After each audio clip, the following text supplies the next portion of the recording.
So, great thing about sweet potatoes is, well, people get them mixed up all the time. Is it a yam? Is it a sweet potato? Well, we're talking about the sweet potato, a little less starchy than the yam. So the idea here is cook these off ahead of time, or maybe you have some left over. We're gonna get them cool to the touch, just to where we can kind of handle them a little bit. Poke some holes in them, roasted them off in the oven, just the normal way you'd cook them. And look at that. Look at that beautiful color. Huh? We'll take this into the bowl.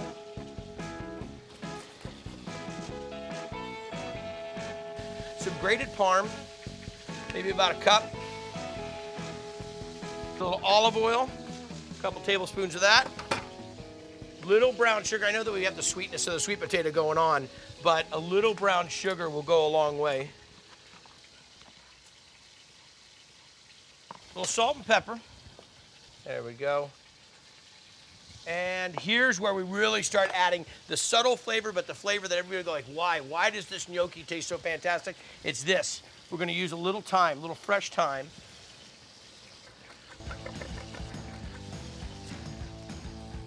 So a little bit of thyme. And last but not least, say holidays, what do you think? You think nothing.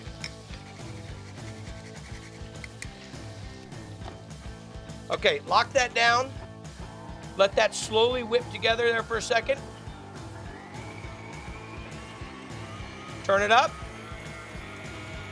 We're gonna really let that fluff up. We're really gonna put a lot of air into that and aerate it. It's gonna be nice and, that'll help it get nice and creamy. Because remember, on your gnocchi, you don't want those dense little hard pillows. You want to be nice, light, and fluffy. Now this right here looks like pumpkin pie filling, just in the savory sense. Bring this off. Get a little bench flour here. Now I was gonna be using maybe up to 2 cups of flour for this, but we're really gonna be looking for what the texture of this is gonna look like. Want it to be a little bit pliable.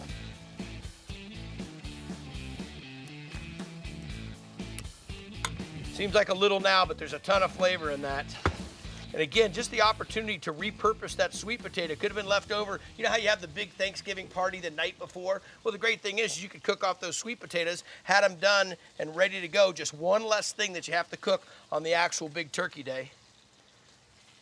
Okay.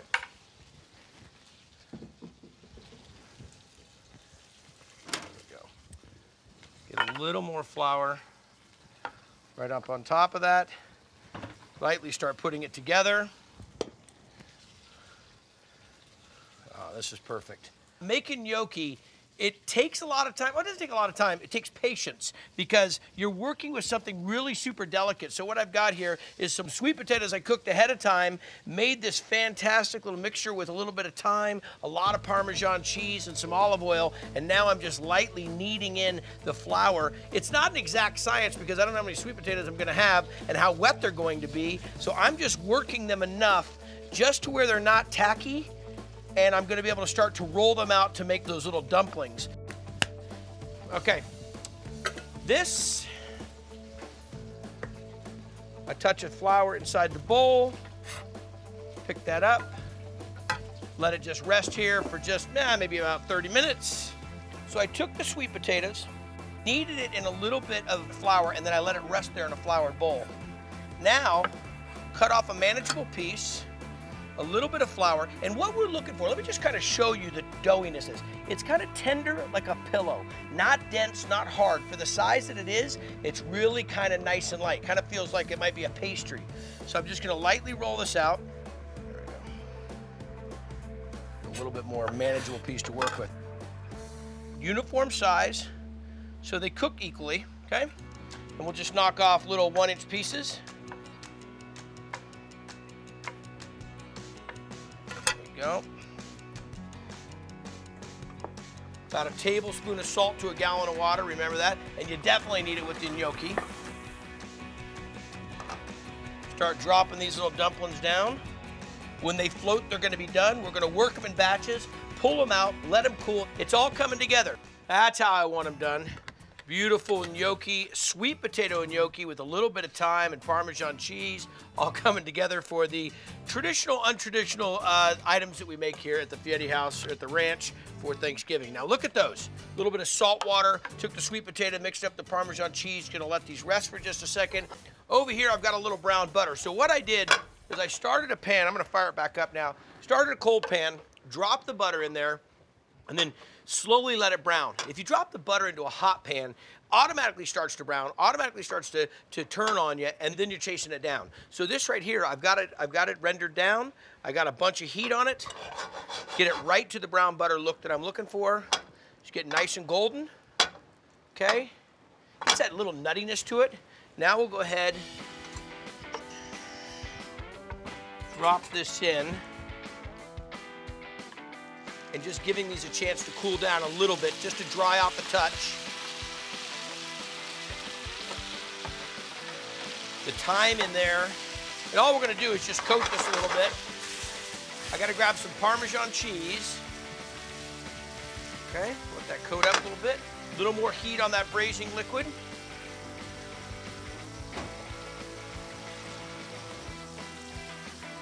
A little parm on top of that, and that's all she wrote. They're already nice and warm. Okay.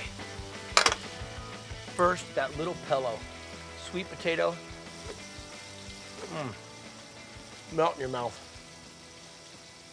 I am making pumpkin lasagna. It's super hearty and cheesy. It's got crispy, salty bacon, loads of bitter chard, and it's all held together by a creamy, no-cook pumpkin sauce. To start, I'm crisping up bacon. Bacon and pumpkin together are a match made in savory heaven. Now that I've rendered my bacon fat, I'm gonna use it to cook up my veggies. I have 2 big onions that are thinly sliced. A good pinch of salt will help them soften down. I'll cook these just for about 6 to 8 minutes until they're soft. These are smelling really nice. I'll add a few bunches of chopped bitter chard and let it cook down. Okay, another pinch of salt will help draw the moisture out and allow it to soften. I love a veggie-packed lasagna because everything is good when it's underneath a blanket of noodles and cheese. I'll grate in some fresh nutmeg for warmth and then let these veggies drain while I put together my other layers.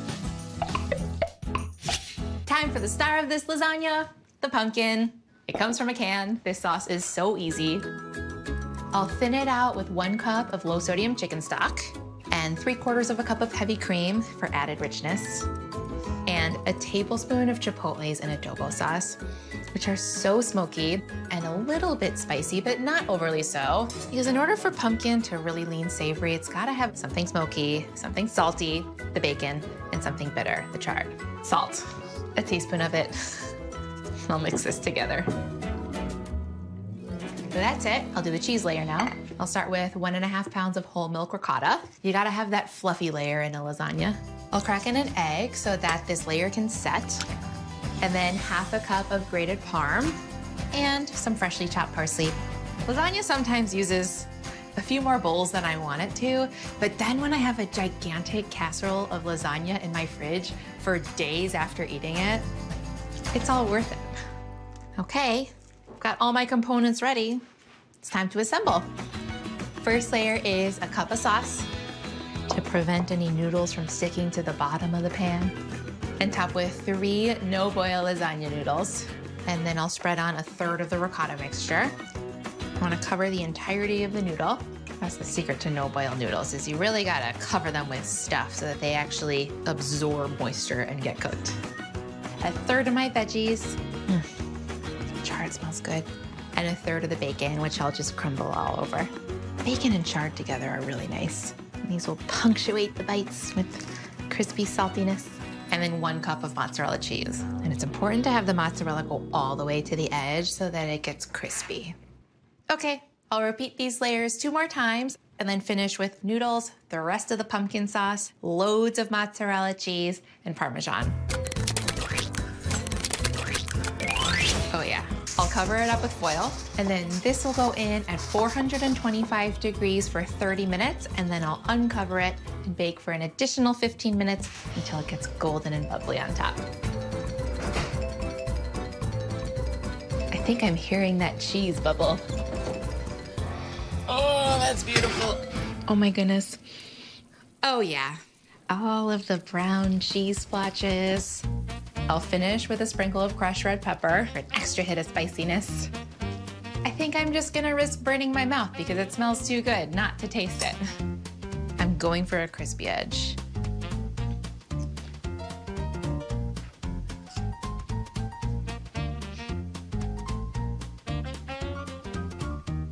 It's gooey, it's cheesy. That little sweetness from the pumpkin is so good. I'm putting an American twist on a shepherd's pie with my sweet potato and turkey shepherd's pie.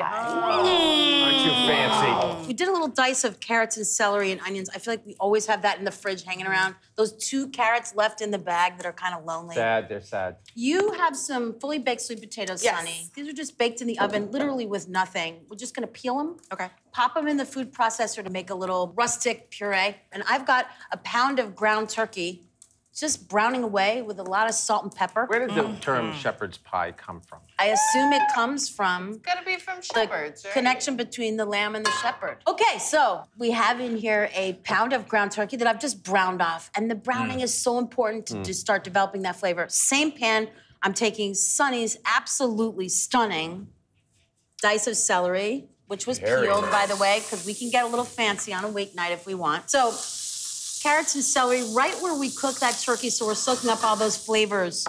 Turkey, healthy because it's lower in saturated fat than beef, but turkey actually has more calories than beef, ground turkey. Seriously? But to my mind, turkey is hearty.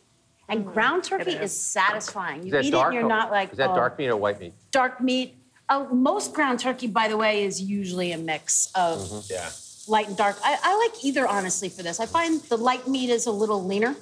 So if you want to just be a little leaner and cleaner, you can do that. Salt, pepper in here with just some diced red onion, celery, and carrots. And we're just getting that just nice and tender. Just this makes me hungry, honestly. So Sunny has just those sweet potatoes that she's blending up. I have melted a stick of butter, and it's browned. So it has that wonderful flavor. Now here I've got the stick of butter, and I'm just gonna use a little to brush the baking dish while we're doing a little double gorgeous. duty. To this brown butter, I'm gonna add a tablespoon of molasses, 2 tablespoons of brown sugar, And this is all going into the sweet potatoes? Oh, yum. Oh, little nutmeg, about half a teaspoon, and a tablespoon of just ground up ginger. Oh, yum. Grated. Wow. This is like the oven-baked version of the slow cooker meal, right? So this is for Sunny. Sunny, this is just to add this wonderful flavor I was bomb. gonna say, I really want to add some olive oil to make this go around, but I'm following you, chef. Okay, I'm hoping the butter will do the trick.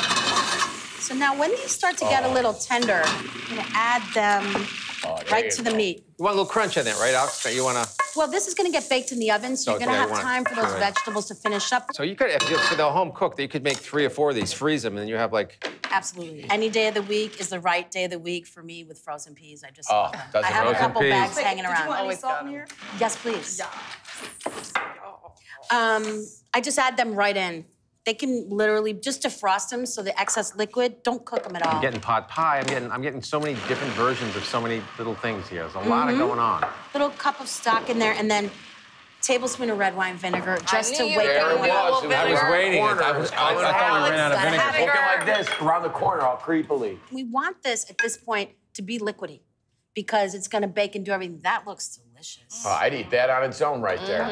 You did it. You really crushed that. I'm gonna give you also, in addition to the brown butter, some warm milk, Got you. which you can add in. I don't add cream to sweet potatoes. I think cream really dulls the flavor. So I like to just add a little milk with that butter, and that feels like Thanksgiving to me. I'm with you on that, Alex, because I think like when you're making mashed potatoes and you use milk instead of cream, they have a lighter texture too. They're fluffier. Just for the Thanksgiving vibes, couple grates of orange zest and the juice from the orange itself, and then we just start layering.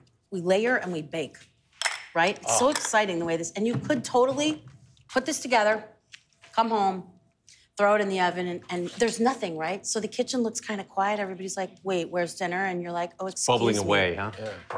Got this mix, and you see it's deliberately liquidy because we want that steam from beneath to just moisturize this whole thing while it's baking. You know what I mean? We're moisturizing. Cheapers, It's creepers. Thursday. This is It's Friday Thursday. Junior, people.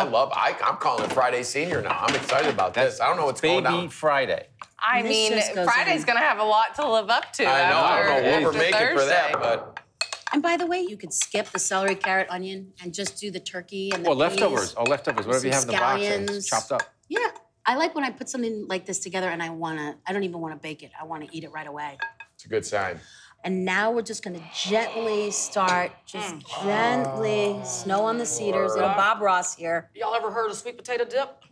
Gently on top. I'm gonna get this into the oven. I baked it at 375 degrees for about 30 to 35 minutes. Let's check it out. Geoffrey is hungry. I can always tell. He follows you to the oven, right? He preloaded his fork right there. Look at that. Put that right it's here. too far in the carafe. It's ready.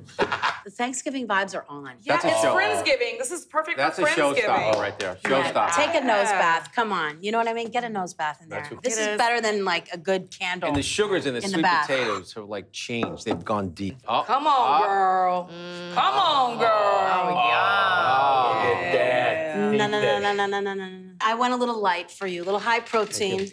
Now, don't be tacky and take all the sweet potato topping. Oh, I'm sorry. You know, it has like a mean. meatloaf vibe going on, I must Yeah, I can say. see that. Can you have me one of your chairs back So good. It actually is light. It doesn't, you think it's heavy, it's not. It's a perfect weeknight meal. So delicious, so perfectly seasoned and balanced. Bolognese over spaghetti squash. So I'm gonna start by sauteing some vegetables for the bolognese, plenty of salt and pepper.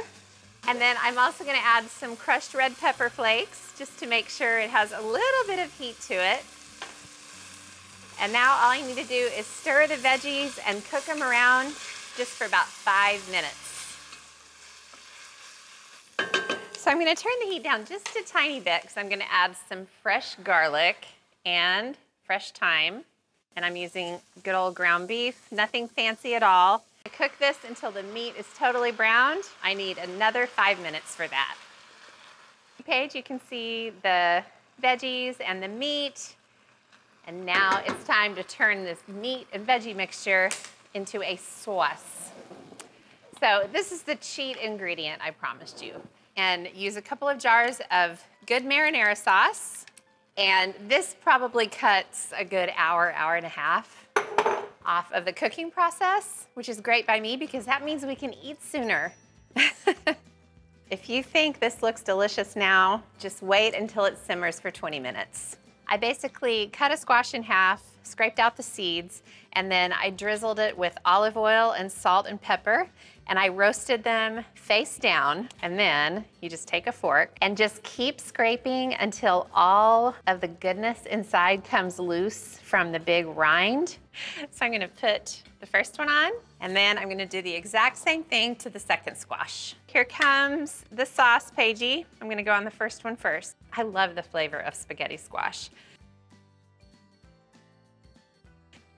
Okay, and then lots of Parmesan, just like you would if this was on spaghetti, just a big spaghetti and meat sauce dish. And then I've already got some big leaves of basil that I tore in pieces. I mean, stop the presses. This is absolutely gorgeous. Today I'm making a very special roast. I'm making the perfect braised pot roast with a stout braised pot roast with autumn root vegetables. Canola oil in here. What I've done is I bought a chuck roast and I've had it tied at the butcher, and I've done a very important thing. I've seasoned this overnight. We put a lot of salt and pepper on it, 24 hours in the refrigerator, uncovered. Now we're gonna put a little bit more on.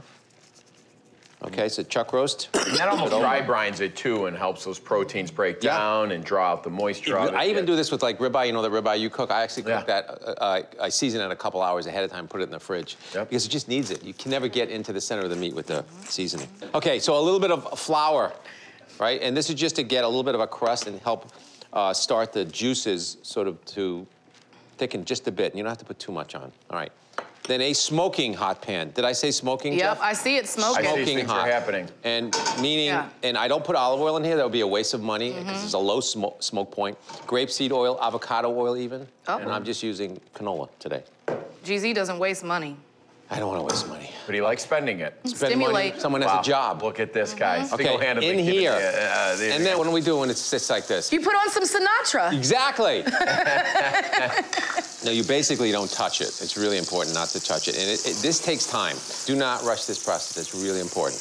okay? Yes. Step 2, our vegetables. So step 1, we're doing this now, and we gotta speed it up. It takes time. 4 sides, not just up and down, and it comes out looking gorgeous like that. You see that? So this is totally raw, but that's the way it's supposed to look. We take it out, we put it here. We leave the fat in the pan. Yeah. Because that's where the love is. And so to that fat, we add our autumn vegetables. Now, that's a loose term, autumn vegetables. And here we have carrots, red onions, cut big, because they're gonna need to be cut big. They're gonna cook for a long time. We have turnips. You could put potatoes in here. You could put rutabaga, whatever you wanna have, but try to make them cut large and really get a nice sear on them, okay? A couple of bay leaves, some thyme, some garlic, and a little bit of tomato paste. This is a great way to feed a crowd for not a lot of money, too. Really get that tomato paste. You want to cook it down just for a second, just to like, activate it, all right? And then to that, we're gonna add our beast, our roast beast. Do it. All right, right like that. So let's put our beer in here. The stout really gives it a kind of like a depth that's great. So if you want to shoot liquid out of a bottle faster, you just get it going like a tornado. Seriously, go like that, and it just comes out really fast. You have to have your arm at a 90-degree angle? 90 degree. Beef stock. Now, we're not covering it totally. It's like about 3/4 of the way. The rules of the braise. Now, what we've done before is we preheat our oven. I like to cook between 3 and 350. Our particular oven's at 300. And it's gonna take a good 3.5 hours. Don't. This is 180, 185 internal, but I wouldn't even go internal. This one, if you just touch a skewer or a fork in it, it should just come out, almost fall apart. Fork tender. Fork tender. All right, let's go in. Jeff, would you help me out here? Bottom oven. Sonny's actually closer. Okay. Thanks, I was Sonny. gonna turn this I get off. some help, thank you. No, the bottom one. Jeff. Sorry, bud. Jesus. I got you, man. Okay. It's like Watch out. weightlifting with that thing. Thank you. Do you need a spot? You good? I got it. Okay, right. Okay. I got you. I got you. Not even touching you. It's a good thing you've been at the gym, so All right, look at Relax, that. he's at the gym, Jeff, you know? See that? Yes. Okay, so that's like almost. Okay. See everything, see how dark that liquid is? Yep. That's the beauty of that. Okay. I almost got it. I saw you. You were getting it. You were gonna burn your mouth on that. You didn't care though. I just want to taste the juice. Okay. You can see we had about that size before, and it didn't shrink that much. Not much. So this feeds a lot of people. All right. But everything that the beef lost in volume has been reintroduced right into the juice, so it's all flavor still. It's edible. Dare I say Flavor Town? So on the side, what I've done while this is reducing is I've mixed a little bit of peas and onions. These are frozen. I put them in a pot, very low, with a good amount of butter. I see it. They are glistening. So we're gonna start the plate. I like to plate this. Now you could just bring this to the table, which is fine, but we're gonna do a little bit different plating here. And you don't have to strain it. I mean, you're not going through all that, reducing the sauce. I mean, I'm reducing it, but just a little bit, because this is that. more of a juice than a sauce. A sauce is like, and you know that flour we put on, it just provided just enough glaze. Our girl's mouth's watering. Yeah, and Mine so is. all of these vegetables have just given up their flavor to the stew. And 3.5 hours is a long time, okay? And why don't we start to slice? Yeah, She's waiting. I know. You're Who was the first person? Do you always do the first person thing? Who was the first person that took cast iron and made an awesome Dutch oven out of it? I don't know. Look at that juiciness. We'll I save love that a for big old sandwich. fat Look chunk. at that. Look at that. Here, I know you want that. Jeezy, There's no sauce in it now, so, okay, just beware. Okay. You don't even have to have tea for this. Well, that day's coming. Oh, jeez. No, I'm kidding. No, it's like Care of terrible. those. I speak about myself, actually. Oh, Okay, it's so so the juice. beefy. Right, hold on. Wait, there's more. There's more. So don't oversauce it, and then beautiful pea, butter, carrot mix, butter, pea, and onion mixture on top. That is so smart. Wow. Yeah. You got bright. It's like better than parsley. Well, I mean, like, right, pot roast usually has a reputation of being like a kind of a drab, looking dish, but look muddy how bright. flavors. A little fresh tarragon, which always goes nice. with the Tarragon. vegetables. Some Never fresh chives. on the pot roast. What a good idea. Tara, God is my witness. Never You ready? again. I am Iron Chef ready. I am Chopped Judge ready. I am ready to go. This is the way you want to start off a meal in the fall, right? That blue Heck, yeah. vegetables. It's like the And that ultimate nice fall chunk there dinner. of I think carrot. red onion know- is my favorite onion next to the Vidalia onion, right? Just for Sweet your, onion. just to That's let just you like know, your Sonny, opinion, man. that orange thing is a carrot. I know you meant that. Well, Sonny's been eating veggies. Just want to let you know. We've been eating a lot of vegetables on this show. We've all seen it. I know, Sonny is. Don't dish it unless you can take it. know. I can take it. Oh, You see, I went in for the carrot first. Carrot. Junior. Wow. But first, let me talk about the beef. Leave it up to the least expensive cut of beef to taste Yes. the most beefy. beefy, right? Right? Agreed, man. It's got the most rich beef flavor. But the, And then- you know the beer, right? Oh, the beer just really accentuates it all. That stout, it comes through. Stout's great for chocolate. Stout's great for beef. For a main, I'm serving up a hearty chickpea squash pot pie that's got everything that's good about autumn. Squash, apples, coziness, a blanket of phyllo dough, all served up in a cast iron skillet. My skillet is hot already. I'll drizzle in a tablespoon of olive oil and plop in a couple of tablespoons of butter. I'll pile in my mirepoix. I have a chopped yellow onion and a few stalks of celery that are chopped, and some carrots that I've sliced into thicker coins. I'll sprinkle in a couple of good pinches of salt to help draw out the moisture of the vegetables, which will allow them to soften. I'll stir this around and give them a good 7 to 10 minutes so that they can sweat out. I'll add some earthy thyme. Got 4 cloves of chopped garlic, 2 teaspoons of za'atar. It's bright, it's nice. A teaspoon of paprika, and a pinch of cayenne. Smelling that thyme already. I'll stir this in and allow the spices to toast, allow the garlic to cook, and once it's smelling really fragrant, that's your sign to go on to the next step. Dry red wine is gonna help me deglaze, and it will contribute delicious depth. Before I add any other ingredients, I want to allow the red wine to reduce, just leaving behind the flavor. I do want to cook off that alcohol. This red wine is reduced by half. I'll pour in the rest of the braising liquid. I have 1 15-ounce can of crushed tomatoes and 2 cups of low-sodium vegetable stock. I'll plop in some cubed, colorful butternut squash. And now to cut some of the sweetness, I'll chop and add a sourish apple. Next, a 1/4 cup of chopped fresh parsley. Let me stir these in and allow them to start to get soft. I'll also toss in a bay leaf to infuse more herby flavor. Smells good. Now that I've put the whole garden into this pot, I'm ready for some protein. 2 cans of rinsed chickpeas will soak up this stew and get creamy, kind of melt down.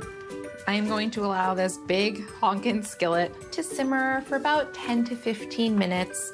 I want the flavors to meld and for the squash to start to soften. I'll finish this off with a splash of vinegar for acidity, honey to balance, salt, and then grab my crispy, irresistible topping. I'm using phyllo dough. One very important thing to keep in mind when you're working with phyllo is that you want to prevent it from drying out. So I've got a wet paper towel here. I'm gonna work with one at a time. I'll brush with a thin layer of butter to help it get crispy and delicious. I'll sprinkle it with za'atar. To transfer this on top of my pie, I'll slip my hands under it and bunch it up so that it sort of looks like a rustic rose. Like a flower. Right here on top. And I like to give it some good height so that you get those crispy bits. You wanna handle this delicately, gently, and quickly. Oh yeah, this is gonna be a good one. I wanna cover the entire surface area of the stew. I'll finish with a pinch of flaky salt, like sparkly body glitter, and it'll bake at 375 degrees for 25 to 30 minutes. It'll look stunning. Ooh. Isn't that striking? Just needs a sprinkle of parsley for a pop of freshness and greenery. Make sure it's okay. It's like phyllo music to my ears. Oh yeah, look at that. So steamy.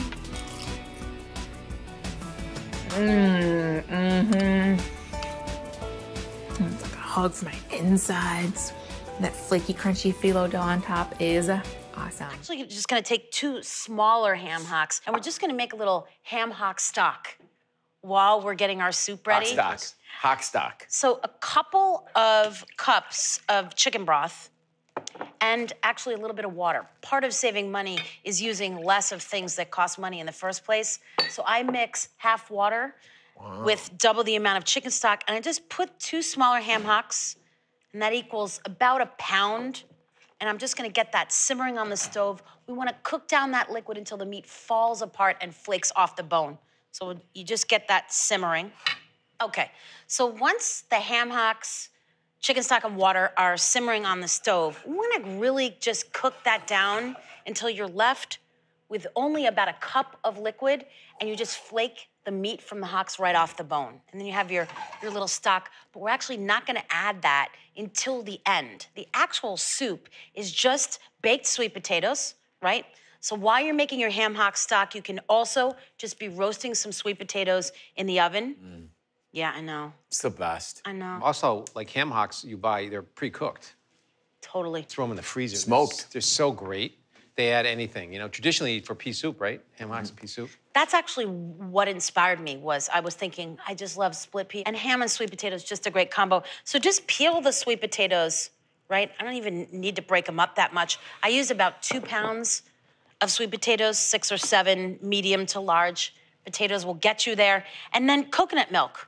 Oh, my favorite. What? 1.5 cups. In the heavens is going on over there, Miss Alex Guarnaschelli? And then more money-saving, my favorite ingredient, water. Tap stock. Absolutely. About the same amount of water. So half coconut milk, half water.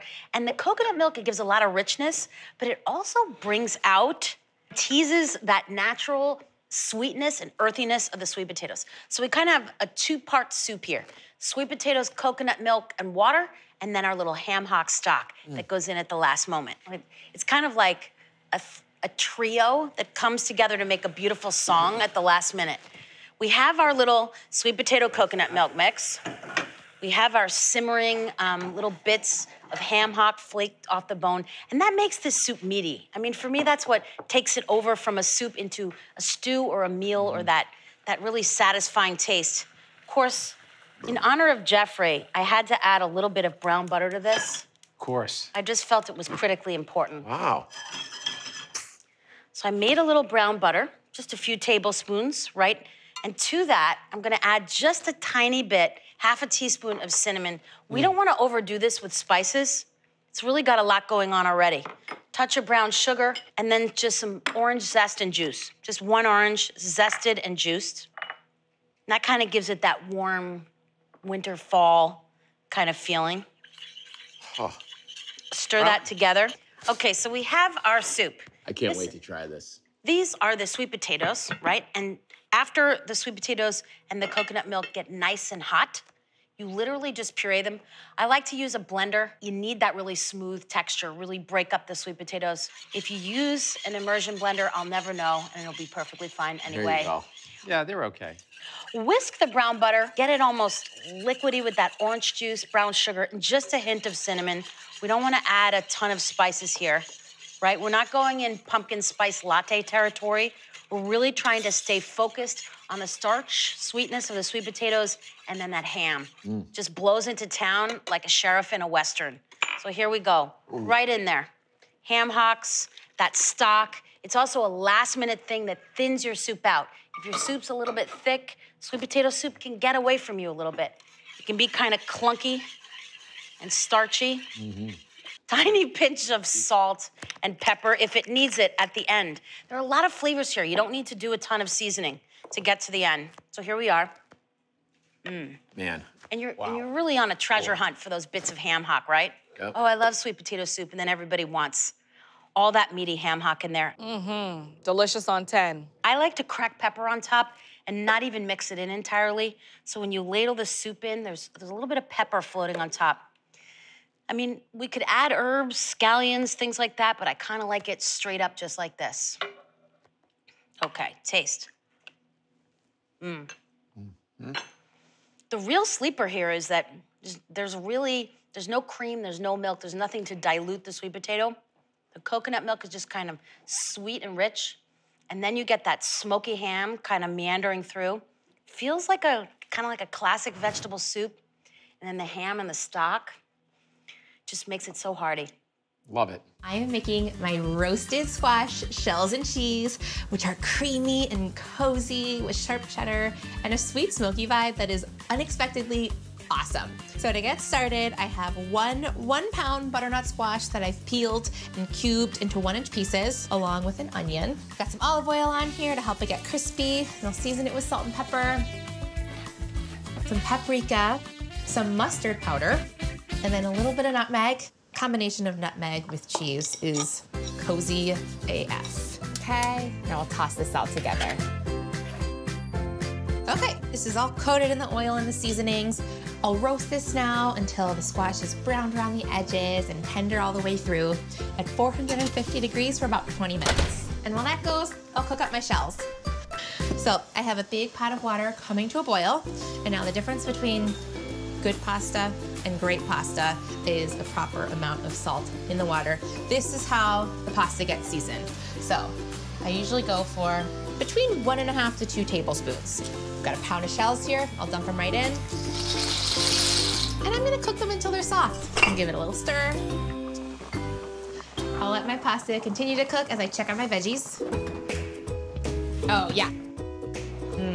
This is exactly what I'm looking for. Some great roasty color. So I'll transfer this right into my blender. Now to help this come together, I'll pour in 1.5 cups of low sodium veggie stock. And now that my pasta is just about done cooking, I'm gonna ladle out some of the pasta water. I'll pour in half of it now and then reserve the other half in case I need to thin out the sauce later. Okay, time to blend.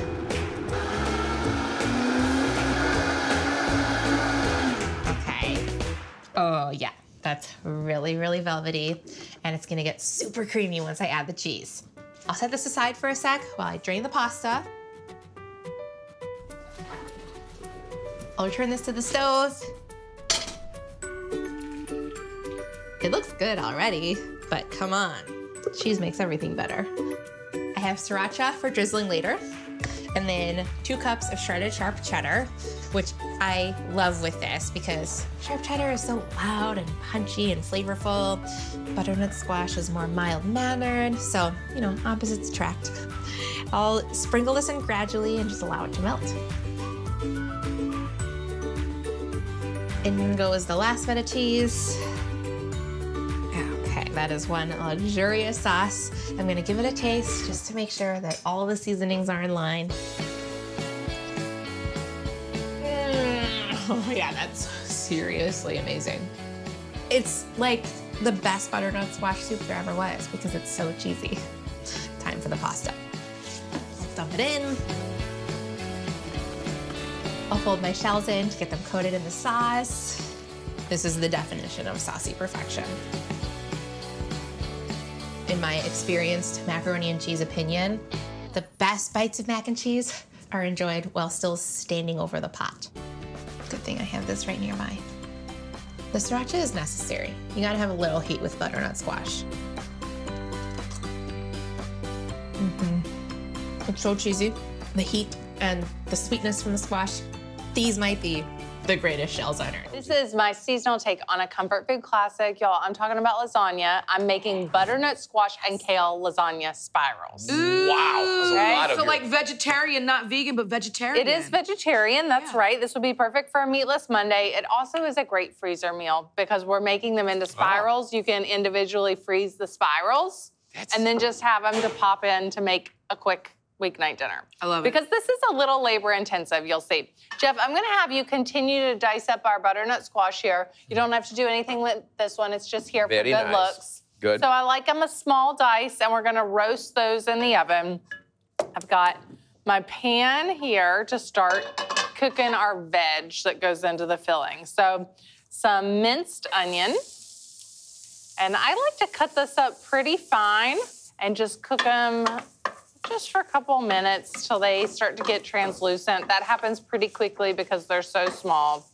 Now, with this recipe, you know, we're obviously using a fresh butternut squash that we're chopping up.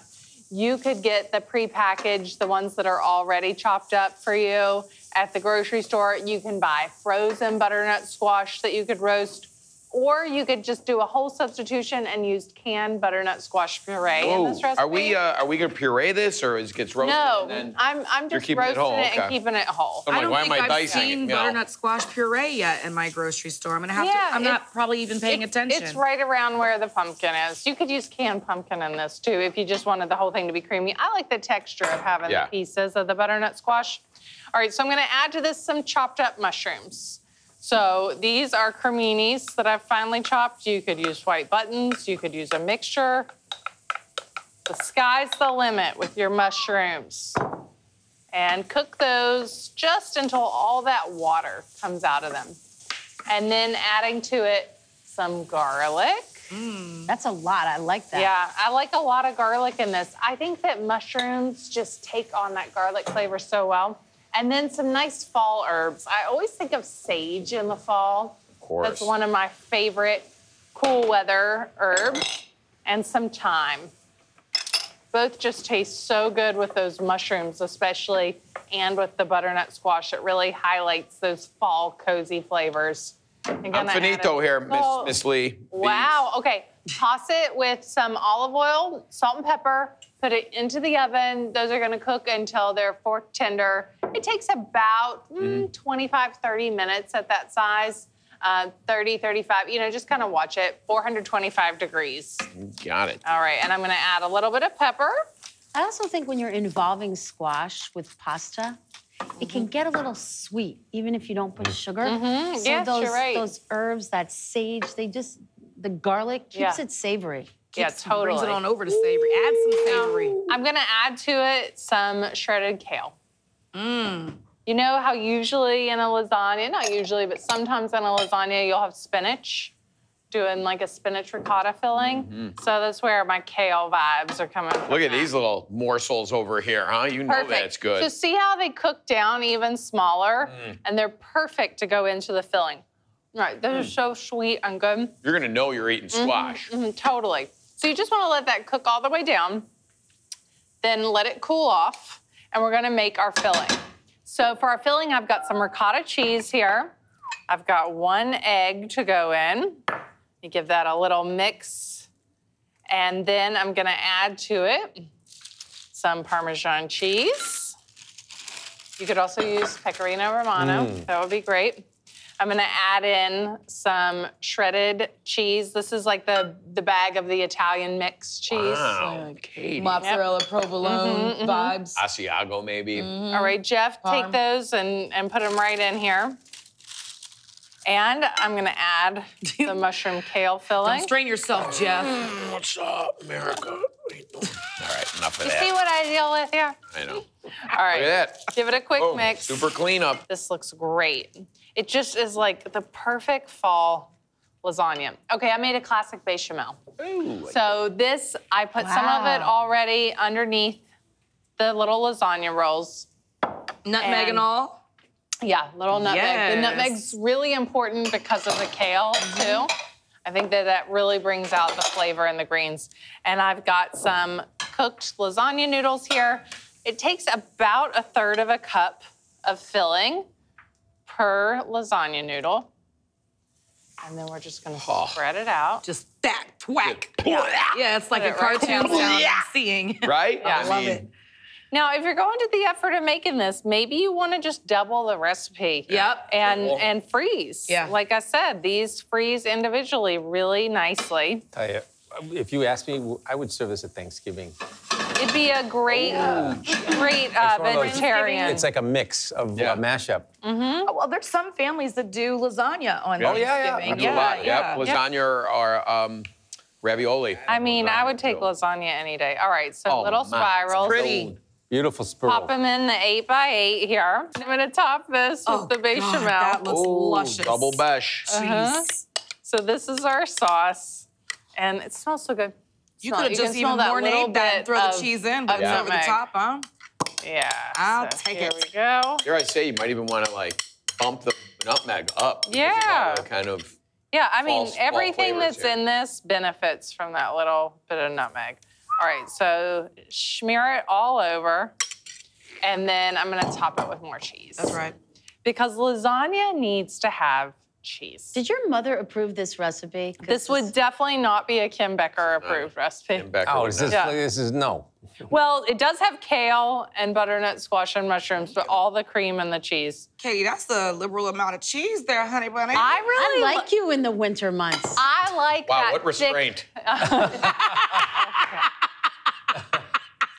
And now for that. I like a thick layer of cheese on top of my I'm with you. lasagna. I don't play when it comes to the cheese. Okay, this is gonna go in 350 degrees for about 45 minutes. This is heavy. Covered or uncovered? Uncovered. If it starts to brown too much, then Covered, you can okay. cover it up. A little guy in there, yeah. Gotcha. All right. Ooh, you see that? Oh, a little corner. Silence. Move the tray. Move the tray. I don't know what to Jeff. do. I'm staring at the cheese. Move it. Sorry, I'm sorry. That's an oven full. How much does that weigh? 14 pounds? I mean, this is heavy. Feel it. Watch the. Oh my God, there's a fissure in the cooking board. Yeah. It is heavy. Now, usually you'd let this sit Right. for like 10 Forget minutes it. before you cut into stop it. it. But we are not in the business of having patience, No, right? I will take the When it lasagna comes- lanch right now. A lasagna lanch? Lasagna lanch. You might want Lasagna to rename lanch? lasagna Yeah. lanch. All right, and you want a corner, right? Of The corner course, is you like- want the corner of the lasagna. Also, know maybe what? because you did the roll-up thing, maybe you don't have to Oh, rest it that's as right, you just- much because it's not That's like true, that's layered true. like that. I don't know. I'm just trying to That's so we can eat true. it quicker. Probably just have to pull out a roll. justifying. Yeah, it really is just getting a roll. Oh my Oh, I think God. I think you found a roll. Did? You know, good with this, Jeff? We'll go good. A beer. A side of sausage. Oh yeah, a little zesty. Oh, yeah. This would be great with sausage Yeah. in it if Oh you my wanted to add God. meat. You can even do like a turkey or like turkey crumble. You know, Yes, even like yes. ground turkey. Oh my But God. I mean, I this have a looks- feeling we're gonna I be feel wanting really- for nothing. Oh wait, should I pass? I should. No, it's yours. No, it's all got it. yours. Okay. Out. Eat Nobody's it. gonna judge you here. Look at that. Wow, that's gooey. And yeah. Oh no. Earthy mushrooms, the kale. The kale doesn't stand a chance in here. It's really just there for decoration, right? I think you're cute with your window dressing this time of year. I get it. But honestly, 4 o'clock. this is about that squash, the cheese, the earthiness of the mushrooms. The bechamel is like a comforter in front of the fire. You know what I mean? Look, it's already getting warm, then you add more warmth. Look at my cheese top. It's a delicious redundancy. This is an oh my gourd alert. Oh my Forget about a Lord. fiber alert. I love these flavors. I'm gonna make my roasted spiced chicken and apples, which is gonna be the centerpiece for the holiday table. To start off, I have some whole spices toasting in a dry skillet, and this just brings out their flavor. I've got some black pepper, cardamom, coriander, cumin, and cloves. Now that my spices are toasted, I'll pour them into my spice grinder to blend them up.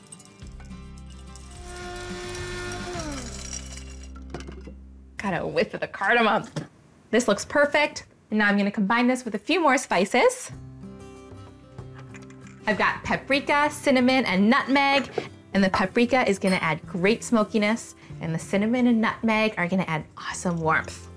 And this is my version of Baharat, which is an all-purpose Middle Eastern spice blend that is great on vegetables and meats.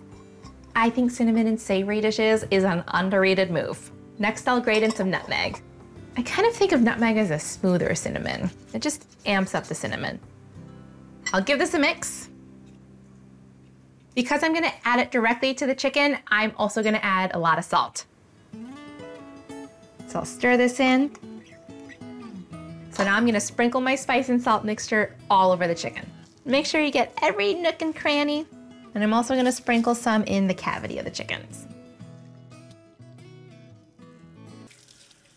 Now these are gonna sit in the refrigerator overnight, uncovered, which will help the skin get crispy. Move over, holiday ham. These birds are my new holiday jam. Now I just need to roast them. But before I do that, I'm chopping up some apples and onions to scatter around the chickens.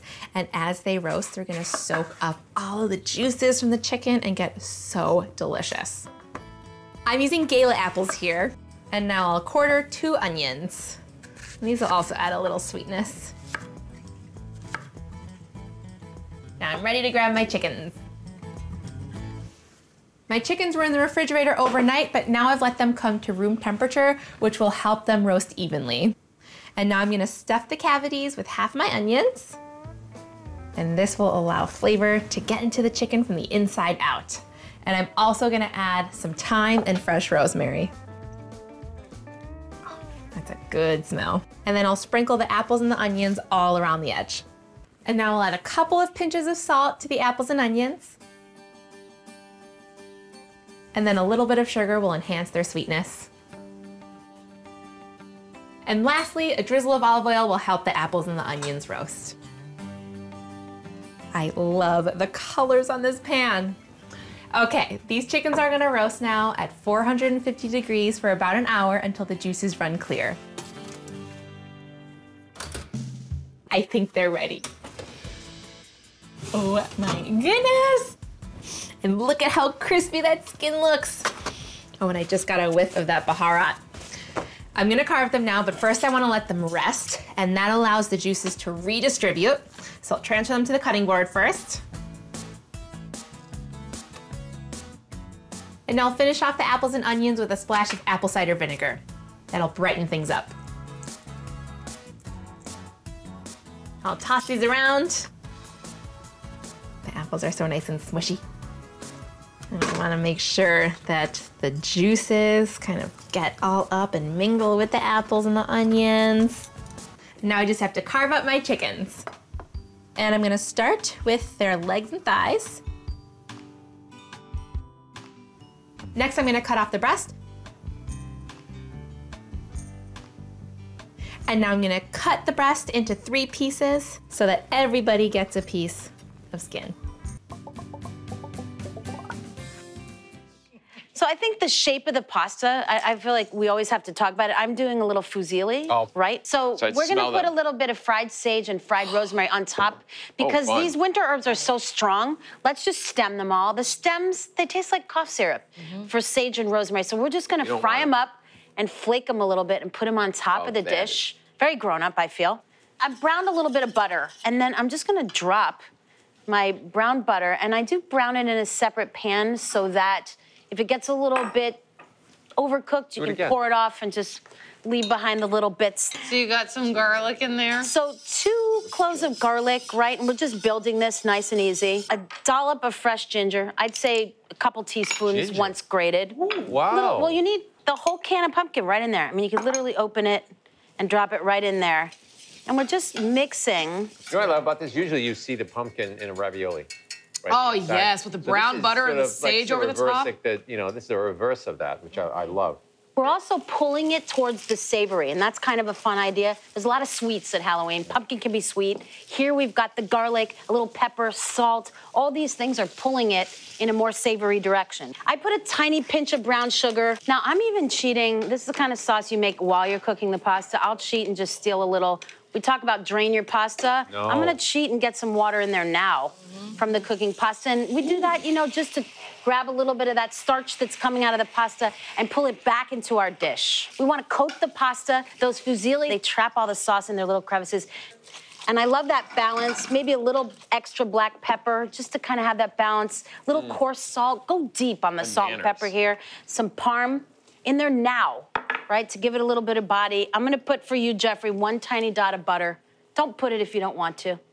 You know what I mean? Maybe a little more. Don't be afraid of that water. I feel like people freak out, like, how come it didn't come out the right texture? You are driving.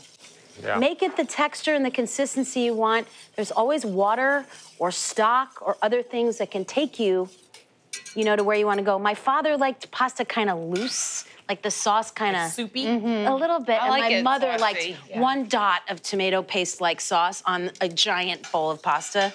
Just enough sauce. That's Just enough sauce. Her whole life and then was taking away the sauce. right from the pot of pasta, right on top of this. And so pumpkin-y. Right? Do you cook it like 90% or is that all the way done? Geoffrey, I'm glad you asked. I went a little farther than I might normally with this, just because you can. It's that simple, and I think you've got your built-in texture from the canned pumpkin. Yeah. But these hardy herbs are actually easier to stem when they're fried a little bit.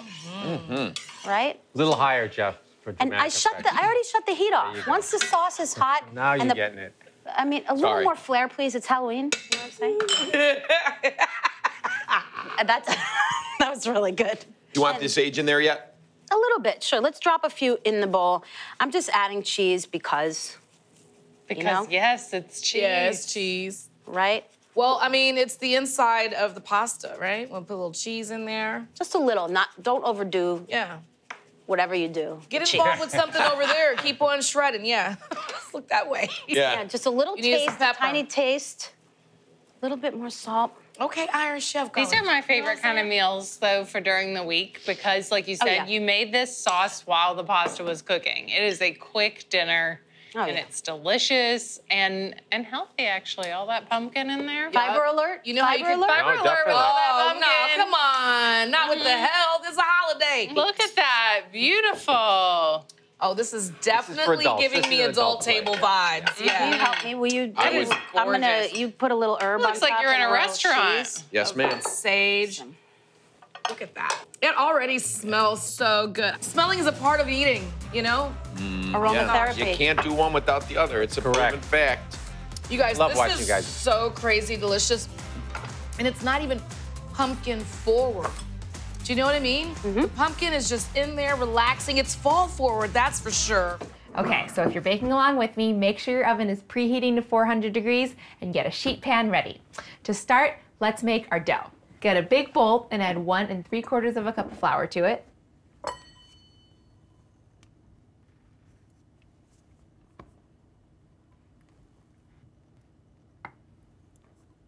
And then add 2 teaspoons of sugar.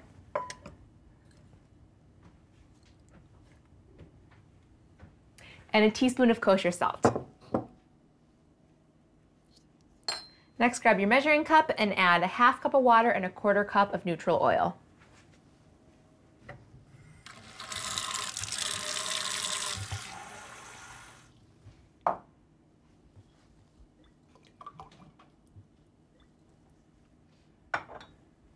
And grab a rubber spatula, mix up your dry ingredients just to combine, and then mix in your wet ingredients. So you'll mix this up to form a dough, and then you're gonna knead it until it's smooth and slightly sticky. This is just a super simple dough, and it's all purpose, so you can make any kind of knish with this dough. Mix it until everything is combined, and then we're gonna turn it out onto our work surface and knead it. And you can have some flour standing by in case your dough starts to get a little sticky. Okay, I'm gonna show you how to knead dough by hand. So dust your work surface, and then to knead it, just press it with the palm of your hand, fold it over, give it a little turn, and then press it again, and just keep repeating that process. And this develops the gluten, so you have a nice chewy dough, and it also softens it and brings everything together. Okay, so these knishes are inspired by my favorite knish in New York. I used to live on the Upper West Side, and there was a place there that would have sweet potato knishes that were so sweet. I almost felt like I was eating a donut when I would eat them. They were so good and hearty and perfect for strolling around and snacking. Okay, so as you're kneading your dough, you can dust it with a little flour to make it easier to work with. Try not to dust it with too much flour though, otherwise your dough will get dry. But just keep on working it. It's a nice little arm workout, make you earn your knishes. This is a really lovely smooth dough to work with. As you work it, it's gonna get smoother and smoother. Okay, once your dough is looking really nice and smooth, you can stretch it into a ball by tucking the ends under. And now we're gonna let it rest. Letting it rest will allow the glutens to relax, and it'll make it easier to roll out once it gets time to form our knishes. So wrap it in some plastic wrap. And then set this aside while you mix up your filling.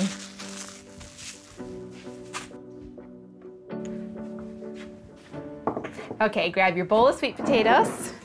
This is a great way to use up leftover mashed sweet potatoes. And these have just been boiled until tender and then mashed. And now melt 4 tablespoons of butter, and you can do that in the microwave or in a cute little butter warmer like this. Let's grab some heavy cream. And while you're at it, grab an egg. Okay, now we're ready to make the filling. Okay, so to your sweet potatoes, add 3 tablespoons of heavy cream. This will make the filling really creamy and good. Season with a few pinches of kosher salt. Sweeten it with a couple of tablespoons of brown sugar.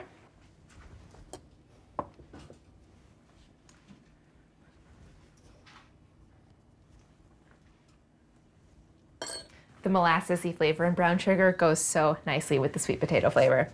Okay, and now let's add our spices. So add 2 teaspoons of cinnamon. This filling is loaded with warm spices that just scream fall and coziness. Add half a teaspoon of cloves. And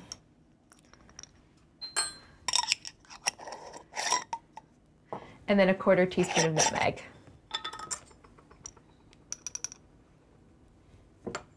Check to see if your butter is melted. Oh yeah, that's looking good. That's perfect. Okay, add most of this. Reserve a tablespoon of butter though. We're gonna use that last tablespoon for the topping.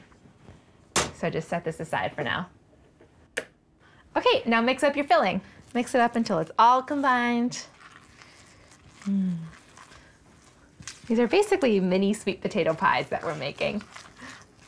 Okay, so these are not rocket science. You can switch up the fillings. You could make a savory filling if you want. Maybe do just like mashed potatoes and cheese or some spices.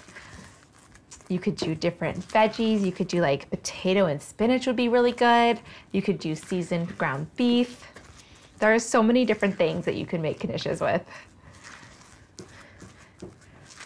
And if you guys want at this point, you could take a taste of this filling and make sure that all the seasonings are where you want them to be. If you want to add a little more cloves or nutmeg, add a little more cloves or nutmeg. If you want it to be sweeter, add more sugar. I'm gonna do that.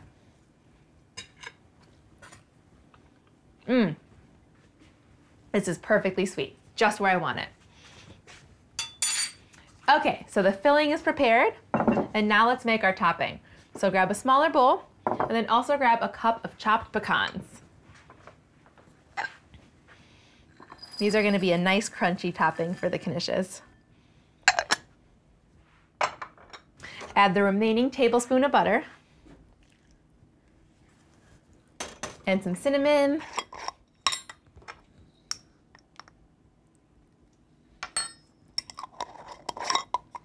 a couple pinches of salt, and then sweeten it with some brown sugar.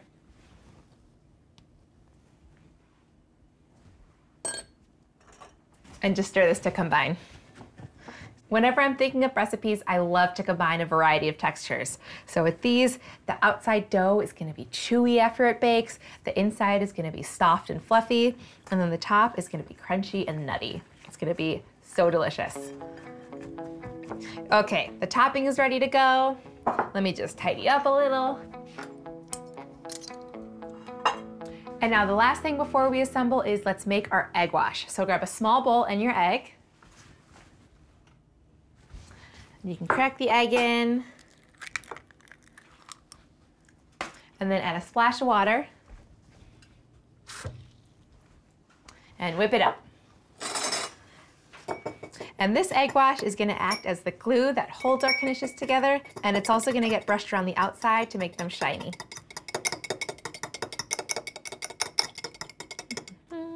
Okay, and now grab your dough.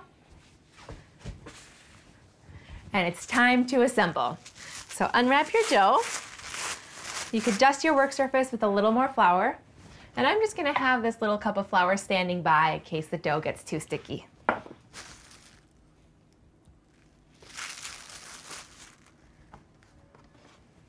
I'm just gonna work with half of my dough for now.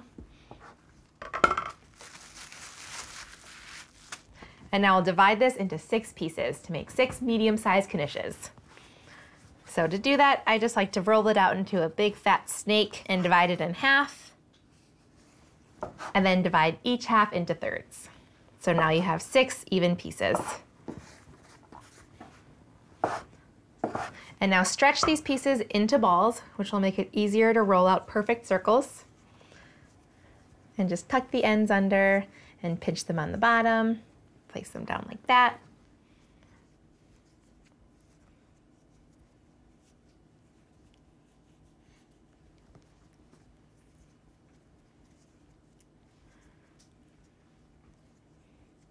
This dough is so nice and soft. Do you guys feel that?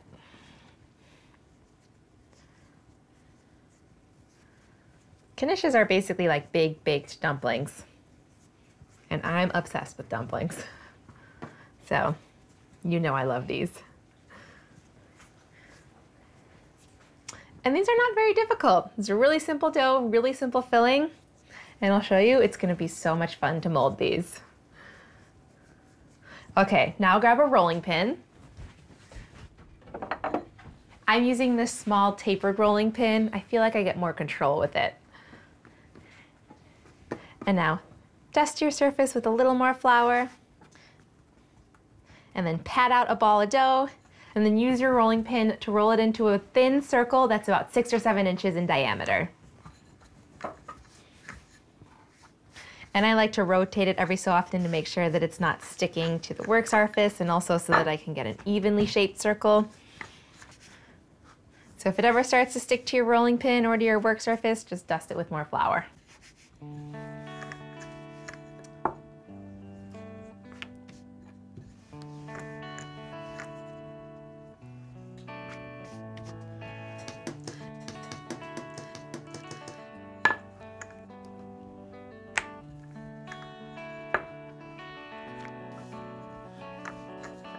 Okay, how are your circles looking? Are they looking good? It's time to fill. Grab a pastry brush and your egg wash and brush it all around the edges.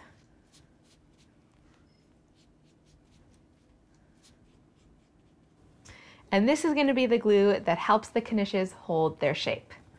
Okay, now place a big pile of filling in the centers. And I like using a scoop for this so that all the Knishes are evenly sized.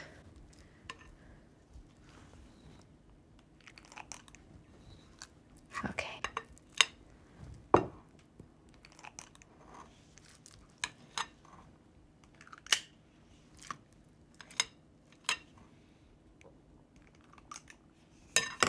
Okay, and just kind of flatten out your filling a little bit. So it's kind of just a big, thick patty of filling in the middle of the dough. And now to shape your Knishes, fold up the dough and pleat it, almost as if you're making a galette. And they're supposed to be a little rustic. Okay, give the sides a little hug and let some of the sweet potato filling peek out the top. It'll be really pretty that way. Okay, so again, just start at the top.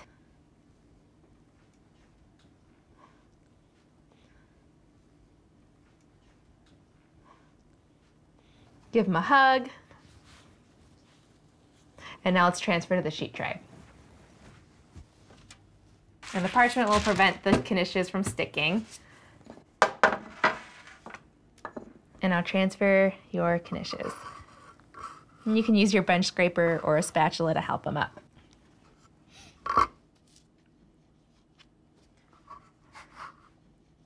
They're basically handheld pies. Okay, let's keep on going, filling our Knishes. The best way to get better is with practice.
Okay, the last one. Now, before they go in the oven, let's brush them with some egg wash. And egg wash will make them extra pretty and shiny around the outside. So just brush on a thin, even layer. You don't want to add too much egg wash, otherwise it could burn on the pan. Oops, like I just did. You could just brush that back on.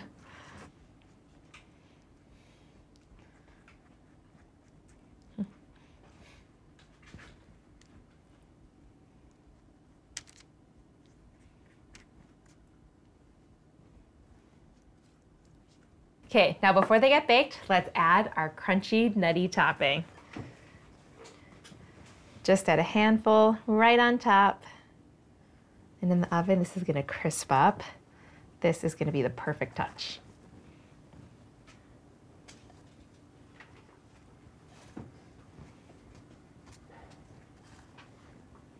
Gorgeous. Beautifully rustic. See, that wasn't so difficult. Now bake these at 400 degrees for 20 minutes until they're browned.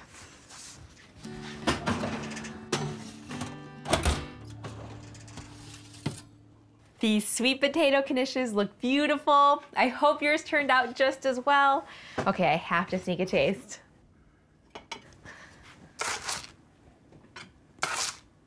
They're so cute. I love the way the crust holds its shape in the oven.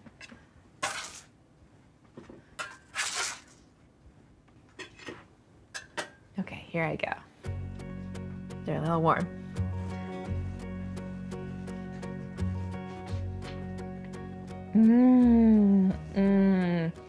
The dough is so satisfyingly chewy, and the innards are perfectly spiced and so sweet, and I love that crunchy topping.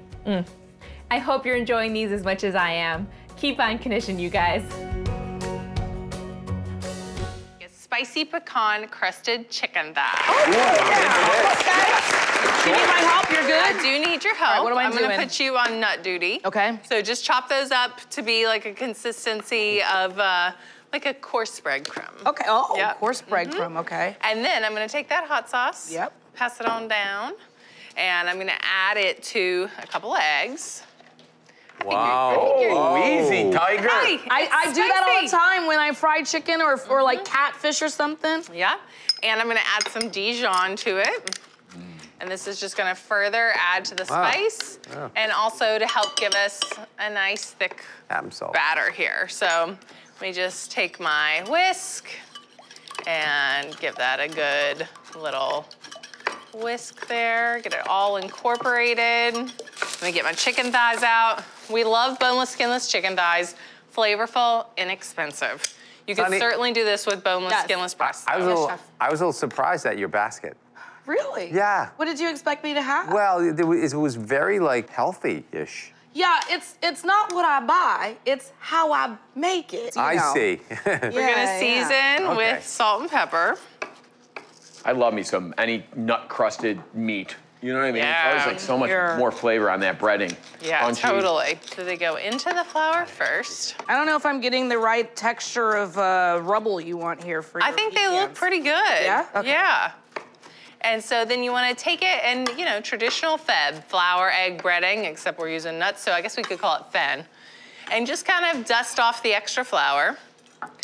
Put it into the egg, hot sauce mixture. All that spiciness is gonna adhere to the flour. And I'm all about team thigh here, man. This is like, you know, you can't go wrong. And then straight into the pecans. And just give them a really good toss in there. And then I like to take a baking rack and put it on top of my baking sheet. Aeration. That way it gets underneath. And if you set your oven to convection, it's like your very own air fryer. Oh, yeah. Wow. Sonny, I came up with this recipe from your ingredients because I love chicken paillard or chicken Milanese, you know, having that nice breaded chicken, thin piece of chicken. And I thought, well, this is kind of like chicken Milanese, to use the nuts. Ooh. Yeah, you're gonna get a little bit more vitamins in there.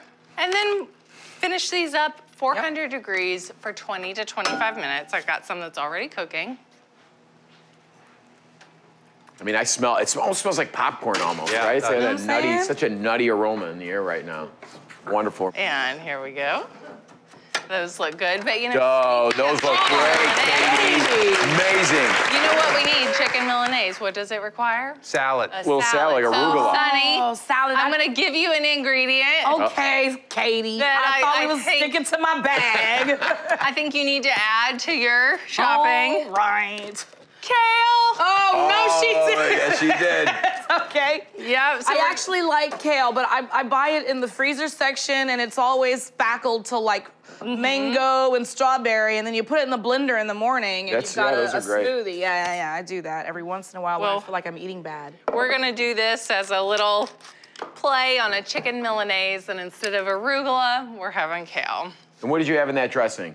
That is just 3 parts extra virgin olive oil, 1 part vinegar, and 1 tablespoon of Dijon mustard. Wow. All right, let's plate this up. Let's. I want to see, you know, what you think of what I had to do here. Excited, yeah. I'm gonna make a sandwich out of this.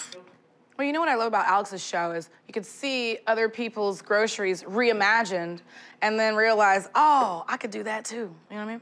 Dare I say healthy? Healthy. Yeah. It's healthy. Oh, yeah. Look at that. Healthy-ish.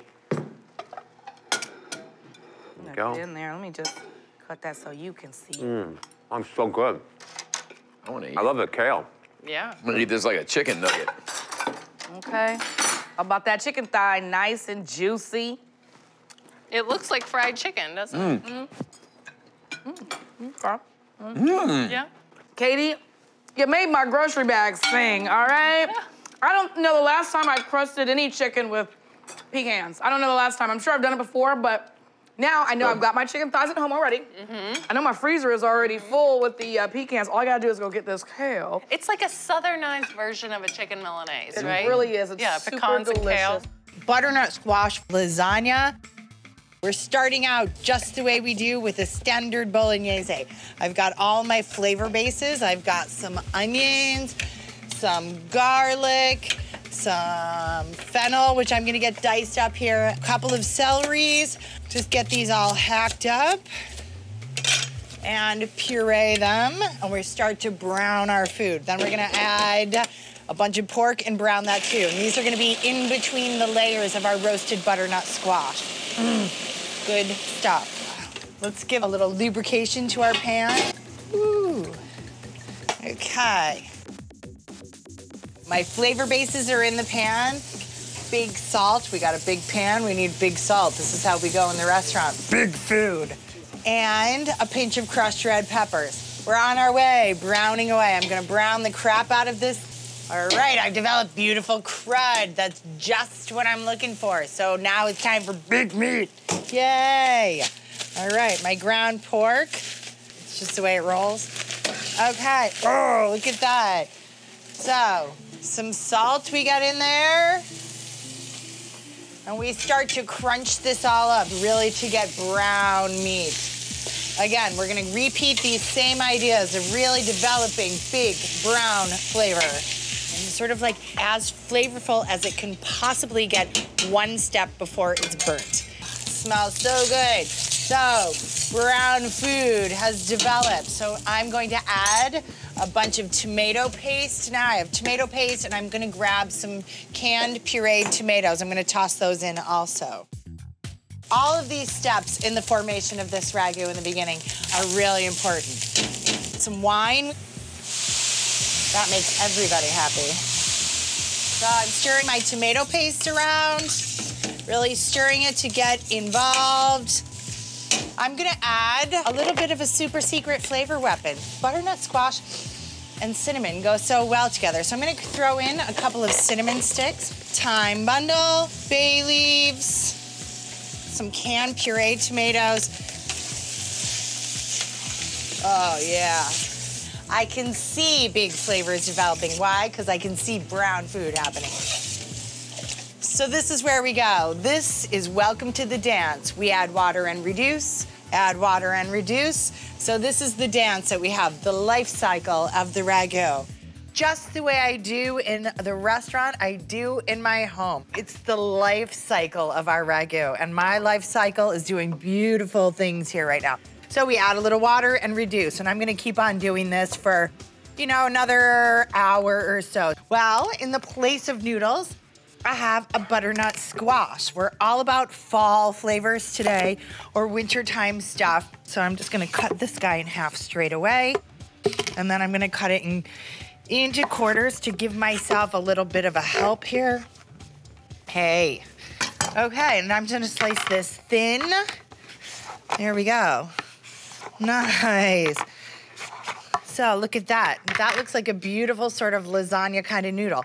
So just a little toss with some olive oil and salt, as I said, get them in the oven. And then we're gonna be ready to have some lasagna noodles. We do a nice layer of our butternut squash in the bottom of our dish. Then we do a little layer of ragu. Notice I'm saying gluten-free, but we're not vegetarian, so we still have big, hearty things happening here. I'm gonna do a few dots of ricotta cheese all over the place. We're gonna give it some creaminess. All right, a few mushrooms and some spinach. Look, we have beautiful green. Like, this just is going to be a really pretty looking lasagna. That's a good thing. All right, now once I get my spinach layer in there, we're gonna give it a little parm, a little more cheese factor. And then we're gonna do another layer of our noodles, our butternut squash. So how we're gonna do that is we're gonna lay them in the other direction to kind of stabilize the whole issue. All right, so look at my beautiful lasagna all put together. I'm just gonna add one more layer of my gorgeous, delightful, delicious ragu. This kind of seals the deal. And one more sprinky dink of parm. I'm gonna wrap this in aluminum foil and then get it in the oven. So, you know, the thing about lasagna, it's best if you have a chance to bake it, let it cool, and then warm it up. Why? So it will do a beautiful job slicing. If you don't have that chance to do that, that's okay. It just won't slice as beautifully as if you had the time to do that. But you know what?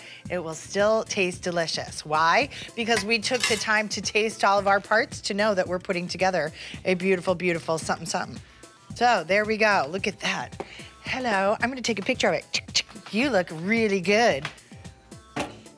I'm gonna toss this on a sheet tray just in case things bubble over so I, you know, don't have crud on the bottom of my oven. Always thinking. All right. Some foil. Now, I'm gonna put this in a preheated oven, 375 degrees. We're gonna go for about, 50, 55 minutes. I'm gonna roast this for, ooh, that's a lot of lasagna. I'm gonna roast it for 45 minutes covered and then another 10 uncovered to get a little crispy and crunchy on top. There we go. I'm gonna take this middle piece, yes. Oh, look at that. That is beautiful. That is lasagna. It's gluten-free, it's noodle-free, it's very seasonal, and it smells fantastic. Oh, I rocked this one out. Okay, that looks like a lasagna dinner to me, doesn't it? This is spectacular. Yeah. The butternut squash feels just like noodles, but it has just the lovely sweetness. And that pork ragu with a little poke of cinnamon, the ricotta, oh, this is good stuff. A butternut squash pasta casserole. It is so hearty and delicious. So to keep things easy, I'm adding a bag of butternut squash from the freezer. You can totally use fresh instead. And then in addition to the squash, I'm gonna add a quart of chicken broth, low sodium, and I'm cranking the heat because I want this to cook until the butternut squash is totally tender. This is a very fall-friendly recipe, but since you can buy butternut squash in the freezer section of the grocery store year-round, you can totally make this whenever you want. Whenever you want. Salt and pepper. Okay, so the butternut squash is gonna cook for 5 minutes until it's soft. Watch the magic happen. I'm gonna turn this into a squashy liquid, which is kind of strange. It doesn't sound all that good, but trust me. And you can puree it as much or as little as you want to. You can make it a totally smooth puree, or it can be sort of a chunky puree. I like things with some texture. All right, just about done. I see some chunks of butternut in there, but I'm gonna leave them, I think it'll make the casserole more interesting. Okay, so this is so cool because I'm actually gonna pull this casserole together in the casserole pan. So I already cooked some penne, and watch this. This is basically the liquid for the casserole. but it's kind of like butternut squash mac and cheese, you know? It's gonna be delicious, trust me. It's gonna be great. Okay, and then I've got a few things to add. Some roasted red pepper, frozen peas, Wow. and goat cheese.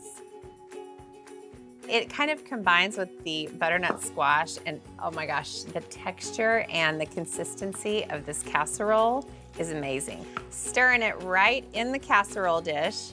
And this pasta was actually kind of cooked to not quite al dente, so the extra liquid in the casserole will keep the casserole from becoming dry when it bakes, because the pasta is going to keep absorbing some of that liquid. Ooh, so pretty so far. Now this is a really cool little ingredient to add. I grated cauliflower. So instead of using like a breadcrumb or something, I'm doing cauliflower, and that makes it more veggie forward, more healthy. And then on top of the cauliflower, just for a little extra flavor, some salt and pepper. I love this casserole, and I love casseroles that you can assemble right in the pan. I don't have a whole bunch of different bowls that I'm mixing in. All right, now I've got a whole bunch of mozzarella, since Paige was quick to point out that there wasn't enough cheese in this casserole. And then Parmesan, of course, on top of the mozzarella. Tons of different ingredients going on, but they're all very simple. And then parsley, and I'll save a little bit to sprinkle on at the end. I think this is gonna be amazing. What do you think? I think so. All right, let's get this in the oven. We're gonna bake it at 375 degrees for 40 to 45 minutes, and I am so sorry that you have to wait that long. Oh, actually, you don't have to wait that long. Look, look, look, look. Wow. Oh my gosh. That looks incredible. Check it out, you guys. Wow. All that cheese. Wow, it looks so good. I think we need to serve it. Yes. I think we need to try it. I think we need to enjoy it. Can I try? Yeah, are you excited to try this, Paige? I just love goat cheese. All right, Alex, come on. Gotta get sliced cam, or scoop cam. Oh dear. Oh my gosh. Nice. It's basically, That is this is basically mac and cheese that took a trip around the world or something. Here, Paige, I'll let you try. So excited. Okay, one bite review.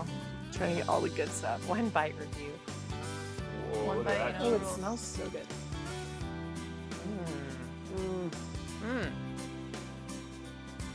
Really good. My apple cider sauteed chicken. So I've got the chicken breasts here, and they're boneless, skinless when you get these from the grocery store. And if you got some in your freezer, go ahead and take them out, thaw them, and give this recipe a go. It's super simple. We're gonna go ahead and just season them right here in the paper with a little salt. Let me get some pepper really quick and get my pan on and get it ready for some oil. I'm just gonna sear off the chicken breasts in some oil once I season with some salt and pepper. And then we're gonna start adding some flavor, and that's gonna be the apple cider. Now, apple cider pops up a lot in my recipes, especially when chicken's involved. Usually when I fry chicken, I love to brine it overnight in some salt water, and then I'll throw in a little bit of the apple cider as well to give it some sweetness. So just a little bit of salt, and a lot of salt right there on the top. And then flip them over and make sure you season both sides. What good is seasoning just the top? You're gonna eat the whole thing, aren't you? All right, a little bit of salt. And then some pepper. Yeah, you'll find a lot of the meats can really take on sweetness, and boy, does chicken do it, and pork as well. So definitely gonna put some apple cider in here and bring it to life. All right, so that's it. Salt and pepper, it's all seasoned up. We're gonna get it into our pan right here with the oil and just sear it on both sides. Now the trick to searing, don't move it, just kind of let it sit right there. Get some contact, love with the hot pan. All right, that's gonna sear up for a second. Ooh-wee, look at the sear on those chicken breasts. We are making my Southern Square meal today. some chicken breasts we're gonna saute in apple cider. Remember, that's just salt and pepper down on those breasts. Get them nice and seared so the juice stays in when we hit them with all that other flavor in a minute. Now, what we're gonna put into our sauteed pan with the chicken is gonna be some onion, garlic, of course, bay leaf, and remember I told you how I love apples with chicken. We're gonna put some apple in there and some apple cider. So what I've gotta do now is get them all ready for the pan.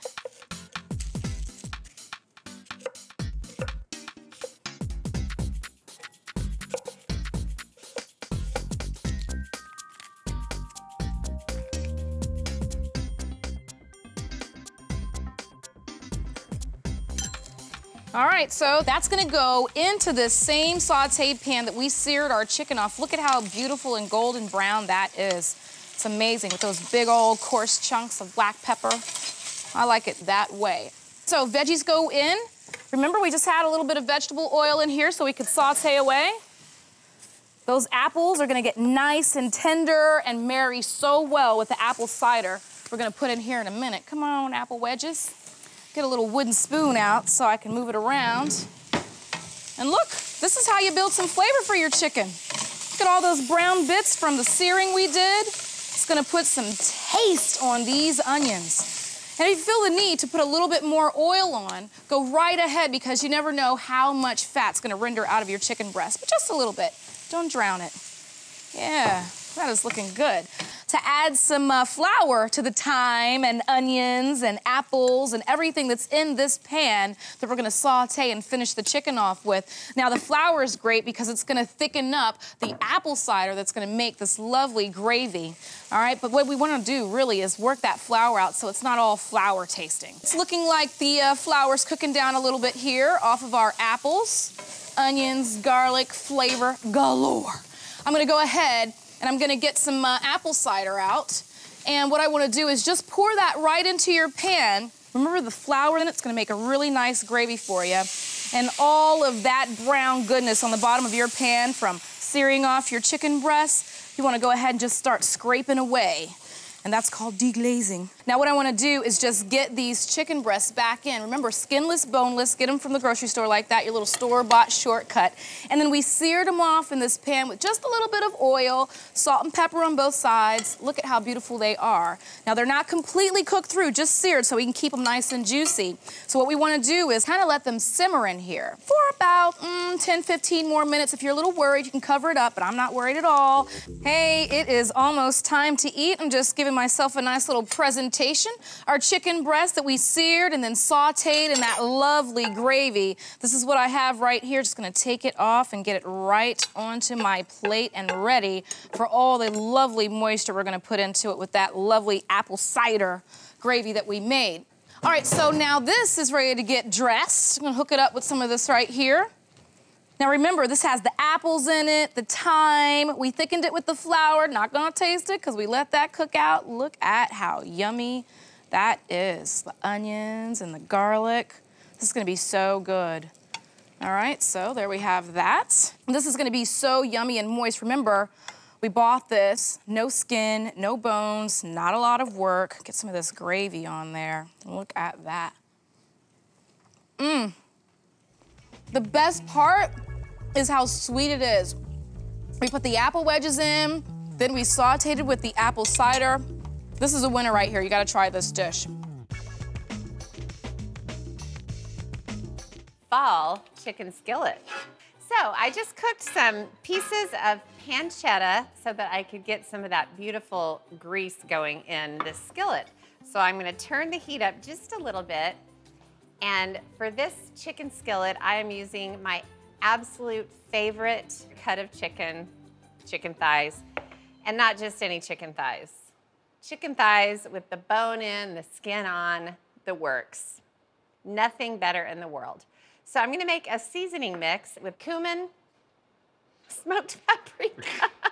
I just wanted to make sure I had the right stuff. And salt and pepper, and stir it together. And then I've got the skin side up, so I'm gonna start by seasoning the first side of the chicken thighs.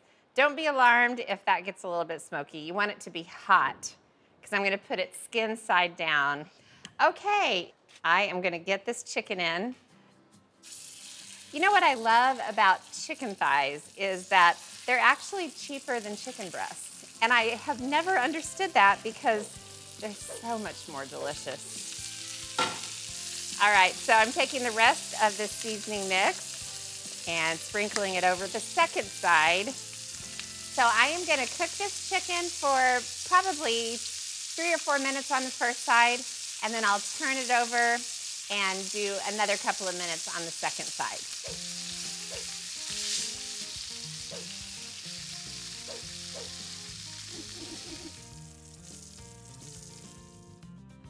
So I'm gonna add to the skillet red onions and garlic. And then I have a mixture of sage, rosemary, and thyme that's finely minced. So I'm gonna just give it a stir and let that garlic really start to cook. I could just stand over this mixture forever. So I've got some other veggies to add. Brussels sprouts, raise your hand if you love them. Cauliflower, and butternut squash, which, I mean, when I started cooking, you had to get like a chainsaw to bust into a butternut squash and prep it yourself. Now you can just buy prepped butternut squash in the produce section. So to this mixture, not that I'm complaining, of course, added some salt and pepper. All right, I'm gonna cook these veggies for about 3 minutes. Don't go away. I'll be so lonely.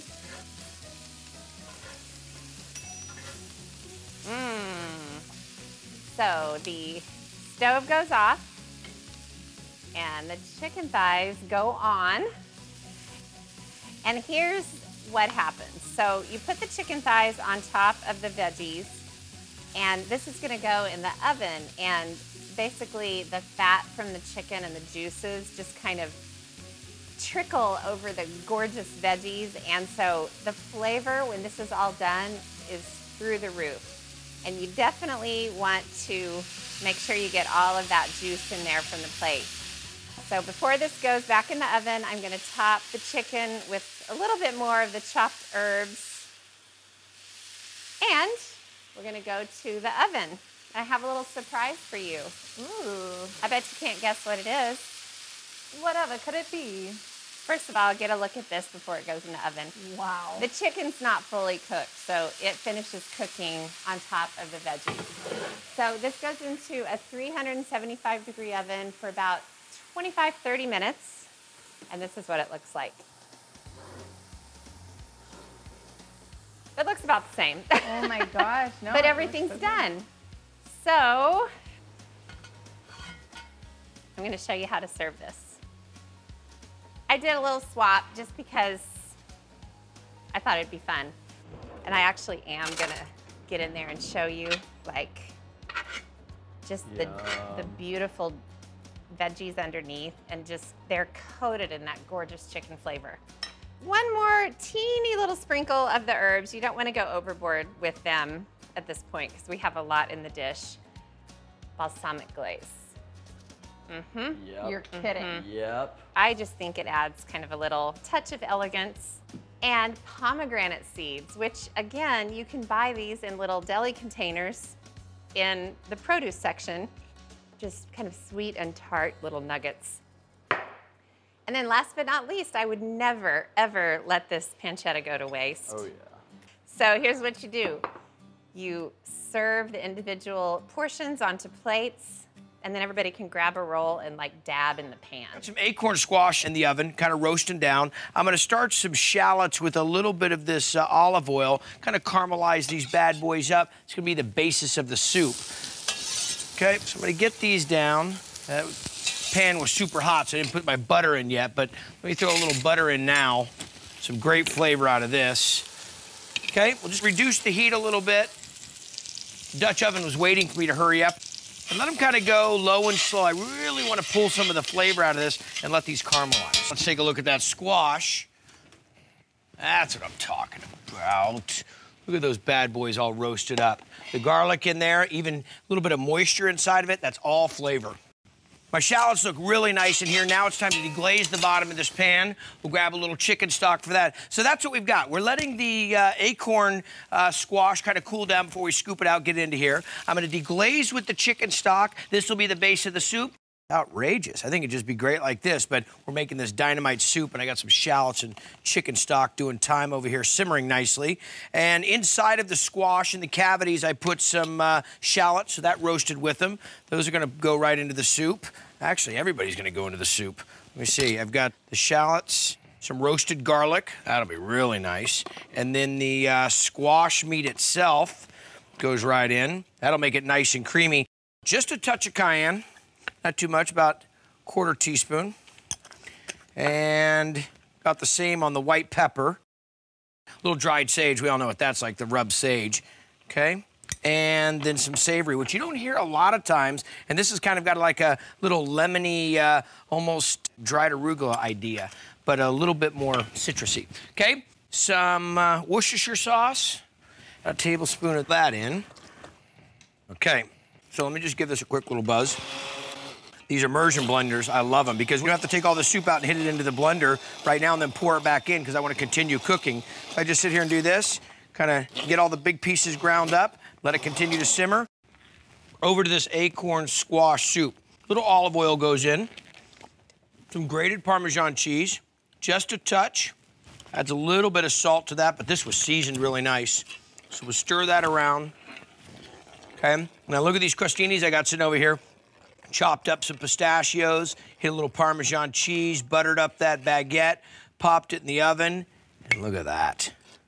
This is not your everyday soup, but tell me that's not gonna be nice and hearty on a cold winter day, especially during the holidays. I'll just put a little, you see here, I'll use my spoon so it doesn't just kind of clump right in the middle. There we go. I like that one. Float that bad boy right on top of there. And now let me get a taste of that. The roasted acorn, the garlic was roasted with it, the shallots, the chicken stock, the savory.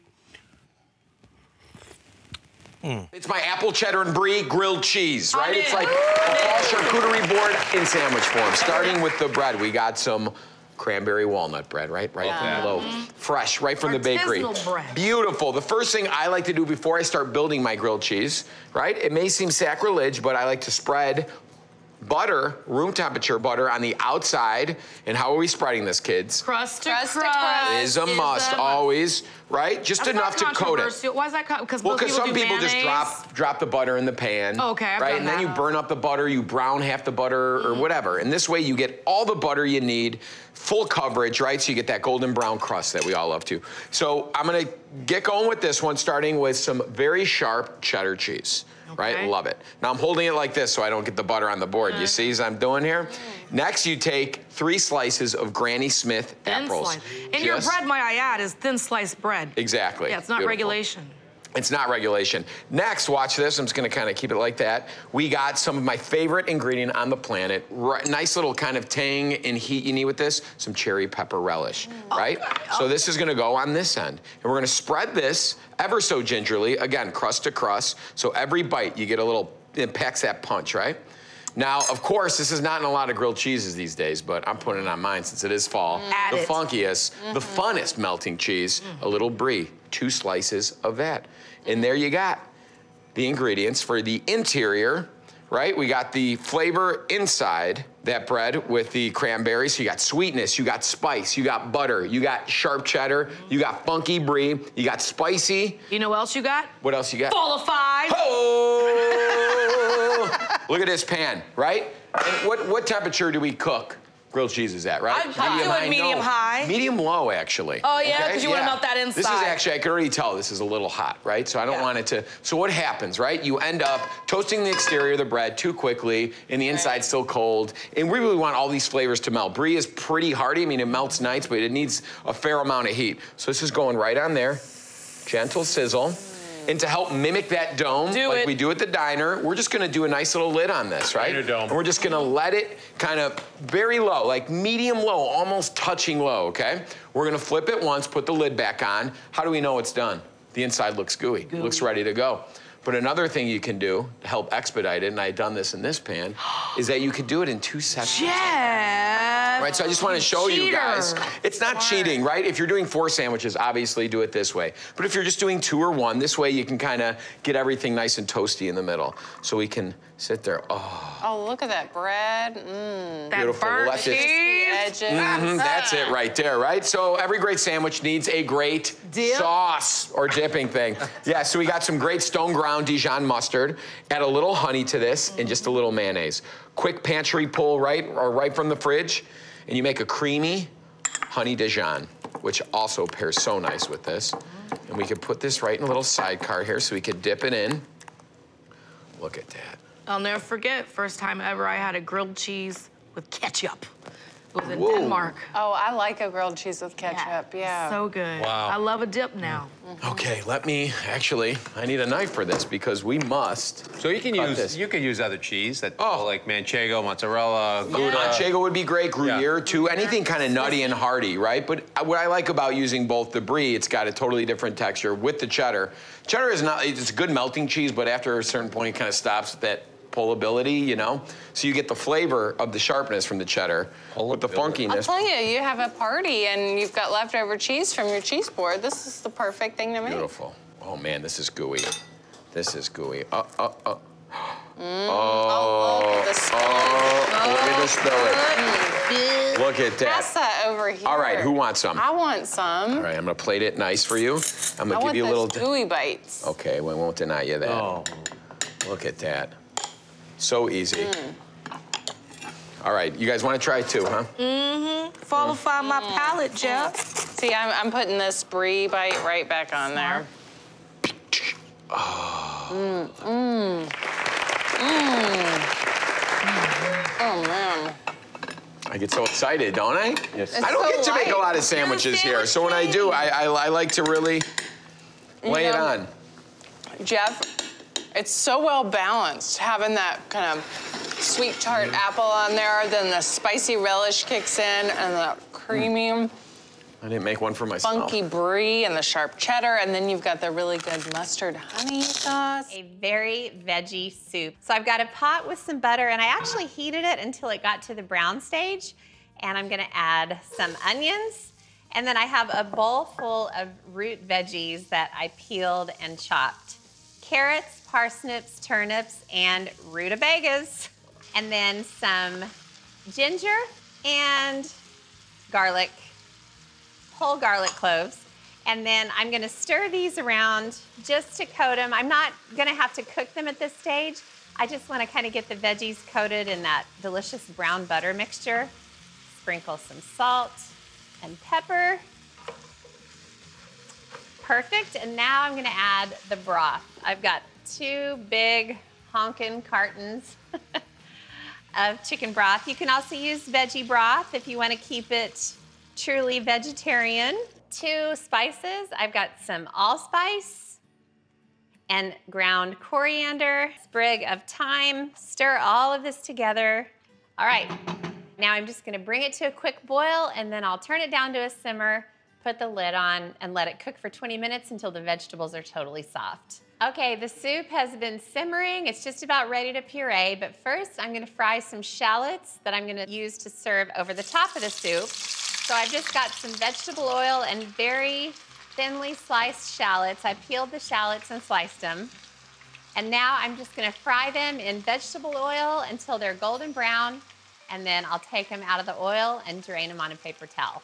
Look at these beautiful fried shallots.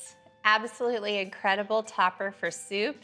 All those vegetables have been cooking away, and I'm glad I did that because I'm gonna pull out the thyme. It has done its job. So I'm gonna turn off the stove, and I'm gonna puree the soup. Now, you don't have to puree it. You can keep it pretty chunky, but in the fall, I just love pureed vegetable soups. In the fall, I just love any soup, to be honest.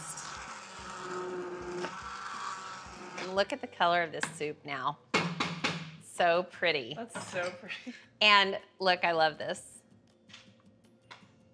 Every now and then you get like a chunk of carrot that got missed. But it's kind of like a little treasure hunt that way. And this soup is pretty rich and filling, so a little goes a long way. Okay, so speaking of garnish, I'm gonna get some of these beautiful shallots Take a look, Paige. And the great thing about shallots is they're so light and like thin and lightweight that they just kind of hover on top. And then I've got some beautiful parsley. Alrighty, very veggie soup with fried shallots on top. A few more would be nice. I am making my chicken Alfredo lasagna. It's creamy and rich and super indulgent. It's basically the cozy flannel sheet version of lasagna. To start, I've got a couple of chicken breasts cooking in my skillet here, and I've seasoned them with some Italian seasonings for extra flavor. You could also just go a shortcut route and use a rotisserie chicken from the store. I'll transfer these to a pan. I'll set these aside while I make my Alfredo sauce. I'll do it in the same skillet where I just cooked the chicken. I'm gonna add 6 tablespoons of butter. Get down. As the butter melts, I'll scrape the pan to get those chicken bits incorporated because those harbor a lot of flavor. And add in 6 cloves of minced garlic. I'll let this cook just for about a minute or two so that the garlic can soften. And when I can really start to smell it, that's how I know it's ready to move to the next step. Garlic and butter is the key to a good Alfredo. I'm gonna add some flour now, which is gonna help to thicken my sauce. 2 tablespoons is all I need. And the butter with the flour together is gonna create a roux, and that's gonna thicken up some milk and heavy cream so that it's just extra rich. I love lasagna made with a bechamel type sauce like this.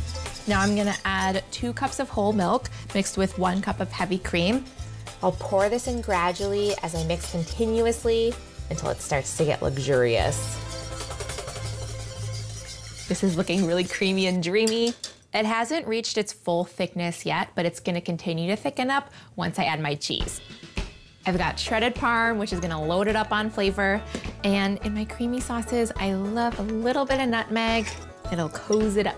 I'll just grate in a little bit. And then I'll mix in 2½ cups of freshly grated Parmesan for loads of flavor. I'll sprinkle in about half of it and whisk it in until it melts. I'll add in a little more, and I'm gonna save some for the top. Okay, I'm gonna add lots of black pepper, and the Parmesan is pretty salty, so I don't need to add more salt. Give it a taste. Yes, that is perfect.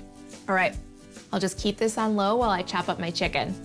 Normally I'm super opposed to chicken and cheese. I don't think that they go well together. But chicken and parm and a little bit of mozzarella in this, I make an exception for. My chicken's all cubed up. I'll also chop up some parsley. It'll be really pretty and green. Add some fiber. Gotta have something green in there. Okay, to put this decadent lasagna together, I've got a buttered casserole dish, some shredded mozzarella for meltiness, and no boil lasagna noodles.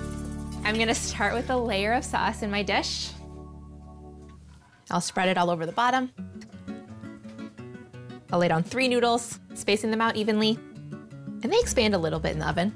I'll add another layer of sauce, make them extra cozy. I'll sprinkle on some chicken, the mozzarella. Lasagna is all about the textures. You have the creamy sauce, melty mozzarella, noodly noodles, and that juicy tender chicken. Ugh, all in one bite. A little parsley. And I'll just repeat this 2 more times. Nick grew up eating a lot of Italian food because he was on the cross-country team. The night before a meet, they would have pasta parties. I'll finish with my remaining Parmesan. Oh yeah, just enough cheese. All right, this is ready for the oven. I'll stake it in at 350 degrees for 40 to 50 minutes until the cheese is super melty and the noodles are tender. I'm gonna crush this. This is delicious.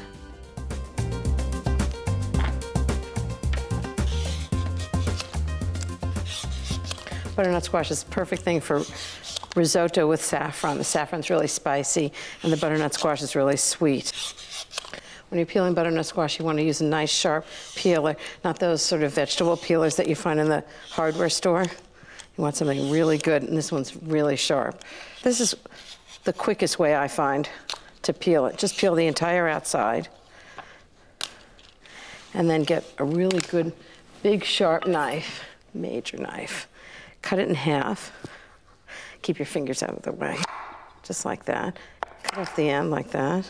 So stand it up, cut it in half. You can boil this, but instead I'm going to actually roast it. I think it really brings out the sweetness, sort of caramelizes it a little bit. So this part's the easy part.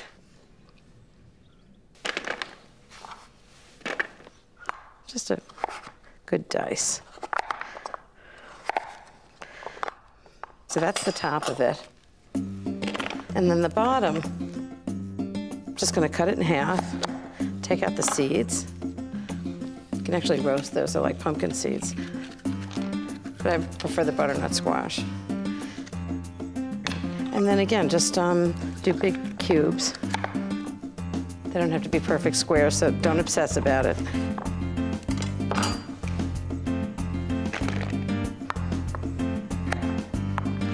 Okay, that's one butternut squash. A little olive oil. Salt and pepper. Okay, toss it all together. Into the oven, 400 degrees for about 25 to 30 minutes until it's really tender and sweet. Butternut squash is already in the oven. It smells so good. I need 6 cups of chicken stock. I really like to use homemade chicken stock, but if you don't have it, use a can. Okay, now some pancetta. Pancetta is Italian bacon, but frankly, any kind of good quality bacon would do too. So I'm just gonna dice it up. It gives great flavor to risotto. So, some butter, about 6 tablespoons into the pot, and the pancetta.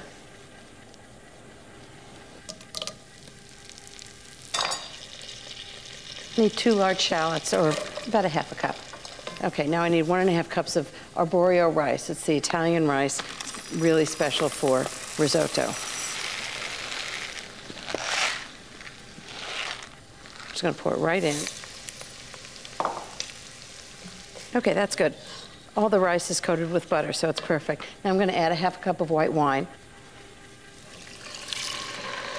Now this is the key to good risotto, is you wanna add chicken stock by the ladleful, 2 ladles at a time. If you add it too fast, the risotto cooks on the outside and not on the inside. If you add it too slowly, it gets mushy. 2 ladles, and then I'm gonna add the key ingredient, which is saffron, which I love. It's spicy. It's the stamens of crocuses, which is why it's so expensive. About a teaspoon of saffron, give it a stir. And then probably take about 25 minutes. As the stock is absorbed into the rice, you just want to add another few ladles full. Needs just a little more stock. Butternut squash is perfect.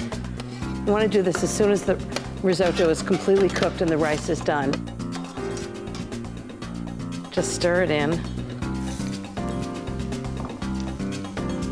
And the last thing I need is 1 cup of grated Parmesan, and this is the most delicious lunch, all in one pot. And the good news is, it's ready. Gonna make this an outstanding baked potato soup. Oh yeah, bacon flavor in and chunks of bacon on top. This is all in my tribute to Louisville. Getting the lardons of bacon out. Applewood smoked bacon. Use the kind you like. I just like the thick bacon. Off to the side. Heat's coming up nice. This time I'm actually gonna use a measuring cup, not because it's necessary, just because I hate getting the flour out of my bling. About a half cup of some flour into that bacon fat. Okay. Give this a little stir. We do want to make sure that we cook all that flour flavor out of there. Okay. Looks like I've got a good look there. Okay. Now in with some warm milk, nice and easy. See how that starts to foam up like that? Just want to get it nice and easy and not let that flour turn into dumplings. We're almost at the glory moment here. Taking this roasted potatoes, or these baked potatoes, not all the way baked yet. They're still a little firm, but that's fine because they're gonna cook out in this soup. Keeping the skins from going in, okay? There we go, get the rest of these in. Skins are off, nice and firm. Look at that, awesome. I think I'm gonna go with the white sharp cheddar into this. About a cup. Give this a stir. Also, salt, cracked black pepper, and yes, the bacon. The bacon shall go. I'm gonna put in about 2/3 of it and reserve the rest to be able to crumble up on top, along with some Parmesan cheese. We'll stir that in. Nice. All right. Give it a taste. Look at that. It's like a cross between fondue and baked potato at this point. One touch of some salt. I cooked the bacon, saved the bacon fat, the rendering's in there, add a little flour to it, hit in some chicken stock, hit in some milk, then come back in with some potato that I cooked down, then back in with the bacon that was there. That all comes together. Now I get to top it off. Some of the bacon we used. A little cheddar cheese. We're gonna get fancy on this one, folks. We hit a little sour cream. Chives over the top. It doesn't look like a baked potato in a bowl, but this is gonna be easy because it's already pureed together. You don't have to sit there and mix it inside the potato skin. Look at that.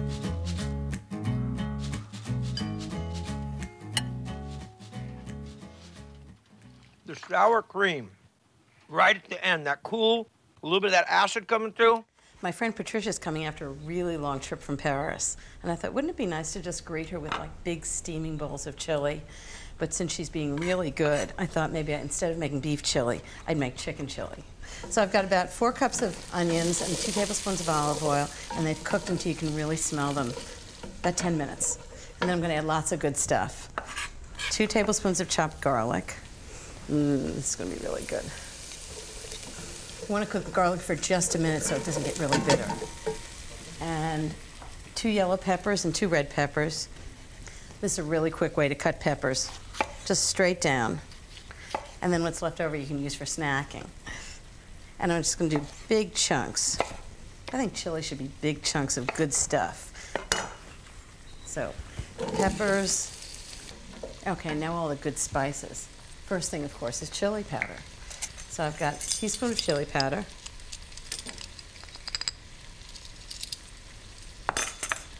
Teaspoon of cumin, which is a really essential ingredient in all chilies. And then these are the things that make it hot. Red pepper, just sort of a pinch of it, maybe a 1/4 teaspoon, and then cayenne pepper, which is really hot. So use it at your own risk. I like when things have a lot of flavor and a little bit of heat, but if you like it really hot, just add more. So 2 teaspoons of salt. This is great. And I'm gonna cook that for about a minute while I get the tomatoes ready. I always make this with canned tomatoes. Life's too short to peel a tomato.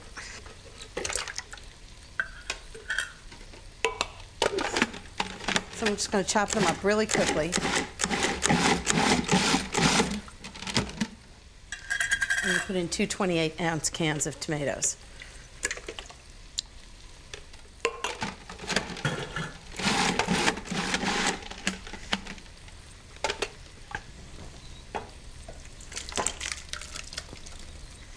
Try not to get it all over the kitchen like I do.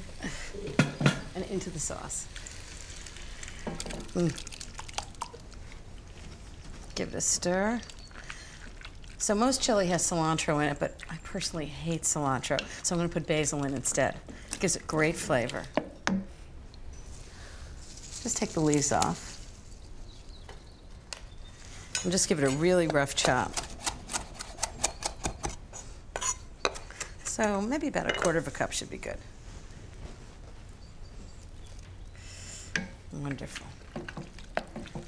So this is gonna cook for about 30 minutes.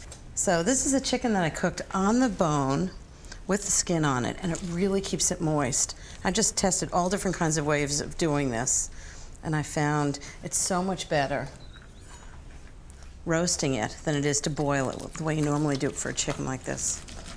Patricia's on a book tour for her new book, Provence, and I can't wait to see it.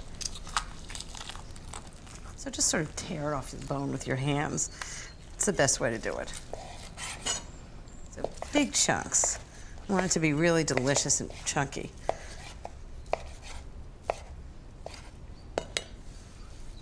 Right into the pot. And just stir it around. This is gonna cook for about 20 minutes so all the flavors get into the chicken, the chili, cumin, basil, tomatoes. Excellent. So beef and broccoli, Chinese takeout classic. Doing it at home, it's gonna be way healthier. Okay. Right, you're gonna be able to control the time, way less oil. So let's get started. How about the beef? Let's do it. You got flank steak. Yes. One of my favorite bits. I see the striations. You see the striations. So what I'm gonna do is, can you cut that in thirds with the grain first? With the grain? Thirds with the grain first. Sure. Right? Beautiful, Chef, okay? all right. So then what you're gonna do is, you're gonna now take one of those planks, is what I call it, and you're gonna lay the knife on a T against the grain, angle that knife, and you're gonna cut it into thin tiles. Done and done, That's tiles. it. If you imagine the beef having like a bunch of rubber bands that run through it, if you cut rubber bands this way, they all splay apart, and that's how you get tender beef. That's what How's I'm talking that? about. I'm gonna take it even further though. I'm gonna make a marinade. So the secret to even more tender meat is marinating the meat. And all Asian restaurants do this. This is baking soda, the actual secret. And you don't wanna use a lot. That's gonna tenderize the beef. And we're gonna add a little sesame oil to kind of get what I call the pre-marinade, the pre-lubrication, right? Because that will keep you from using too much oil on this side. Essential. That makes sense? And then, of course, for flavor, I'm gonna do a little soy sauce. It's real simple, it's not very difficult at all. And then lastly, I use a little bit of cornstarch. And what cornstarch will do is a few things. It pulls the marinade into the protein, and second, it helps kind of pull the sauce together to create that nice kind of, coats the rice, coats the noodles type of texture. So that's it. That's my marinade, yo. So you're gonna take that beef, Sunny, if you don't mind. We'll roll it into here. We'll marinate it up. It's such a small amount of marinade, you wouldn't think. It's so small and it's so effective too. That's exactly right, because you're gonna get most of your flavor in the sauce portion, which is the next portion. So this will go into a refrigerator for 20 minutes, so overnight. You could do this the day ahead if you're one of those super preppy, always worried about time kind of chefs like I am. So like on Wednesday. Wednesday, you could even do it Tuesday, and you're prepping everything else. I know, I'm getting crazy now. Slow down, Jen. I'm so sorry, I'm getting a little crazy. So, as you do that, that's it. That is your marinated meat. We'll put that over there. And I'm gonna make a sauce really, really quick. Okay. Yep. Wash my hands. So you wash your hands. Sauce real simple. Remember, what are the 5 flavors? Hot, sour, salty, sweet, savory. That's right. There's one sauce that is 3 or 4 of those flavors. Oyster. Yeah. That is my secret. Everyone's got soy sauce at home, yo. Keep it, use it. It's good for a lot of things. But oyster is the king of the Chinese kitchen because it's got savoriness, it's got sweetness, it's got saltiness. It is like the sauce. And you can thin it out with a little beef or chicken stock. And then to add acid, little rice wine. Why not? I love that there's the actual science behind your explanation. It's like science, it's like dancing, it's like anything you love to do, the more you cook Asian food and the more you get into these ingredients, just the better you get at it. So that's it, that's the sauce, that's the marinade. Wow. That was pretty easy. Yo, all right, cool. Should we start cooking? Let's do it. Let's do this. All right, so I've got a wok here. I don't think you need a wok, right? I think you need a skillet, a heavy bottom skillet, any cast iron work? Or cast iron is brilliant, right? Enamelized cast iron. I think even more brilliant, right? Oh wait, we forgot one thing, remember? We got beef, but what are we missing? We are missing booze. Broccoli! Yo, chefs, have you ever worked with Chef Mike? No. Chef Mike? No, not really? Yeah, you're Chef Microwave.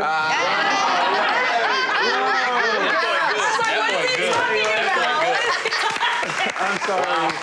In every kitchen I've ever ran or created or worked in, that was our code because, sometimes you don't want people to know about you're using a thermolator or a mic. So we'd go, it would be Chef Mike or it would be hey, yo, can you therm that for me? So I just, a little bit of water, a little microwave. Chef Mike, yo, 1 minute, 2 minutes, and I'm ready to roll. Obviously, you're using a high smoke oil. What kind of oil are you using? I am happy as long as you're using grapeseed, peanut, canola, vegetable. I am not, I love olive oil. I like grapeseed oil. Yeah. I really do. I think it's phenomenal. Super neutral, super high temperature. So all I want you to do is use an oil that gets to the smoke point and gets really hot. We see First sign of ready to cook is this little smoke. That's the perfect sign right there. That's all I'm looking for. A little bit of garlic goes in there. And then whatever takes longer to cook is gonna go in first. So how about some protein? Because it's coming out of the fridge, it's pretty cold. I want that smoke point to really get this beef going, right? So, it already smells good. It smells good. Is that garlic, right? That garlic, it does it too. Thank you, ma'am. Appreciate it. So I'm gonna cook this kind of halfway, because I'm always thinking to myself, what else needs to go in this pan? Well, broccoli, I've already pre-cooked it, so I know it's not gonna take that long. So if I can kind of get this to the medium point where it's a little seared on the outside, rare on the inside, I'm happy. And there's 2 rules in the wok. Always use your complete surface area for efficient cooking. And second, stir and scrape. As long as it's not sticking, it ain't gonna burn. And then I'm gonna go ahead and marry the broccoli in now. It's so serious up in here. I know the cooking made it all serious. I like that. You know what? I want to thin that out with a little bit of that chicken stock because I'm looking at the amount I've got in there. And I like to cold mix my sauce, meaning if you add the cornstarch now, you don't have to worry about putting the slurry in later. Since you've got liquid in here already and it's cold, the cornstarch is gonna make a slurry right in there. So I'm ready to go with my sauce. And anytime you're using cornstarch in a slurry, in a sauce, you just want to make sure that pan is hot enough to bring that sauce to kind of a boil. The heat is important. Yeah, the heat is important. You can't thicken without heat for the slurry. That's exactly right. So all I'm waiting for now is all the items to cook through, all the sauce to tighten up and coat. So look, I'm done. So my favorite accompaniment to beef and broccoli is going to be jasmine rice. I just want to make sure all the beef is kind of browned through, and I'm going to go ahead and kind of make deceptively simple. I mean, Dude, it is. I'm a little. I'm surprised. You know what I mean? Why am I paying $7.99 for yeah, this? Man, look at that. Thank you very much. Thank you. Ooh, wait! I gotta tell you, I mean, once you understand the fundamentals of saucing and flavoring, Asian food's super simple. And I mean, like, I can't emphasize enough that it's fast, it's easy, and doing it at home, you're gonna cut the calories down by more than 60, 70%. Yeah, you hardly put any oil in it. You basically notice put that? 3 tablespoons of oil for the whole, and you're serving like 8 people? That's exactly right. And you know what, if I'm only cooking maybe just for my wife and I, if the kids are out, we have a little kind of date night Chinese takeout at home, nice. I'll actually use a little pan spray. So they now have high temperature pan spray. Oh, do I've they seen it. really? Yeah, it's for the grill, but you can use it inside if you're going super crazy heat, you know? Should I bring this to you? Sure, I'll there take you the big go, bowl. madam. There it is. So that's it. Chinese takeout. I've got a bunch of these recipes that are that easy. Before you die. That's the joke. Don't cook all 101 because obviously by the title. Yo, just cook 100 and you're good to go right there. Whoa, there it is. The oyster sauce. This is the flavor bomb of the day. It's like a scent in my mouth. I can't explain it, but it's so delicious in this sauce. It's not too salty. No. It's perfect. I thought I'd make cream of wild mushroom soup to start because I can make the whole thing in advance and then just heat it up before dinner. I'm starting with 5 ounces of each of 3 mushrooms, portobello, cremini, and shiitake. If you can't find all 3, just pick one. Okay, nice clean mushrooms. So the next step is to separate the mushroom stems from the caps. That one's just caps. Take off the stems. I love the nutty, sort of meaty flavor of the wild mushrooms. I'm gonna chop the stems, just a rough chop because it's all gonna get cooked together. And then for more flavor, I'm gonna chop a carrot.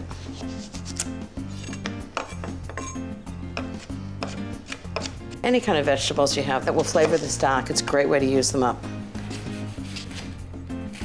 Okay, so now I'm gonna heat the pan. A tablespoon of olive oil, tablespoon of butter. In go the onions, carrots, and the mushroom stems. These are just gonna cook for about 10 to 15 minutes until they get really nicely caramelized. And okay, big sprig of thyme, right in. Just gonna let that cook. I'm gonna get the rest of the soup ready. So the first thing I'm gonna use is a leek. I know you've seen it at the grocery store, but people don't use it so much here.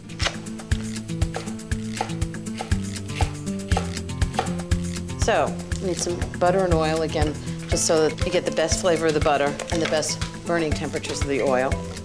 Leeks go into the pan, and those are gonna saute for about 15 to 20 minutes until they have great flavor. In the meantime, I'm gonna pour some water into the stock. I need 6 cups of water. So it's just gonna simmer away for about 30 minutes until it gets a really rich mushroom stock. And then later, I'm gonna add it to the soup.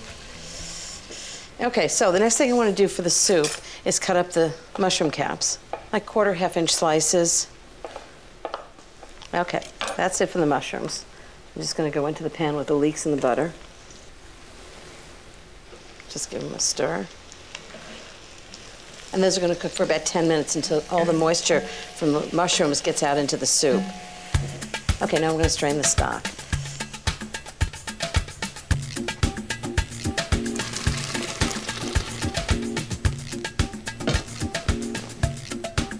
I want to get every last bit. Okay, so the next thing is I'm going to add a little flour to these mushrooms. It's amazing how much they've cooked down. So I need 1/4 cup of flour. What this is going to do is thicken the soup. Just add it right to the mushrooms. Cook it for a minute. Perfect. Now I need 1 cup of dry white wine, whatever you have in the refrigerator.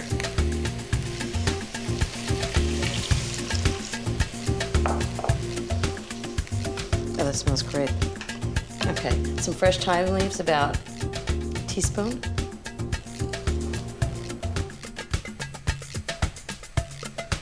Give it a stir. And now I'm going to add the stock.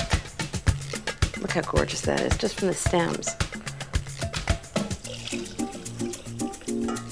Okay, last ingredients. So 1 cup of cream. And then 1 cup of half and half. And 1/2 cup of fresh parsley. Give it a stir.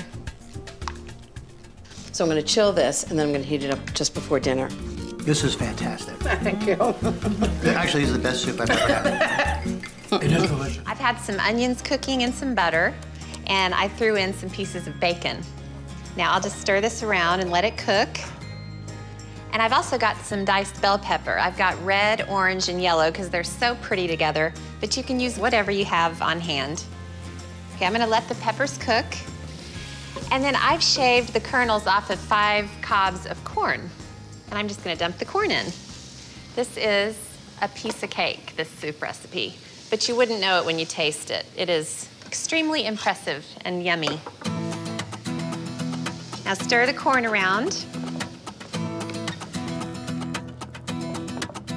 Okay, now I'm gonna add 1/4 cup of flour.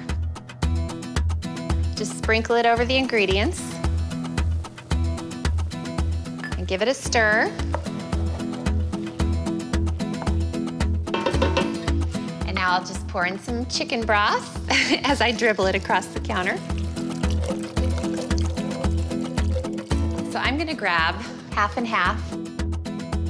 You can use milk instead of half and half, but why would you want to do that?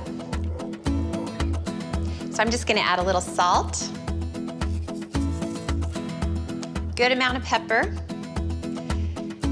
and just give it a stir, and that is it. All you need to do is put the lid on, let it simmer for about 15 minutes or so. Oh my. Oh, it looks so good. It's really thickening up. The kitchen smells divine. Now I'm just gonna finish off the soup by adding some cheese. I've got a cup of Monterey Jack, which I think is great in soups because it's so creamy and it melts so nicely. And then I'm also gonna add a cup of pepper jack cheese. That's gonna add a nice kick. I'll stir it in. Oh, the cheese really, really sends this soup over the top. So good. And then last thing, I've got some sliced green onions, about 1/3 cup or so. And that is one yummy soup. But I think I should make sure it's one yummy soup. I'm gonna give it a taste.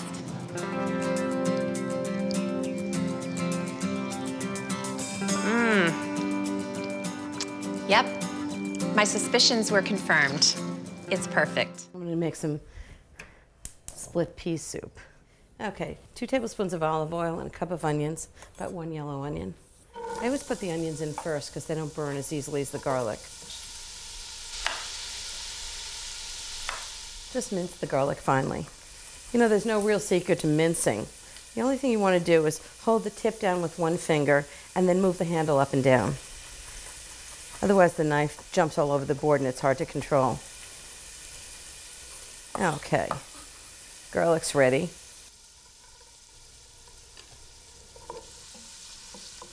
Okay, now some flavors. Definitely need salt and pepper. 1.5 teaspoons of salt.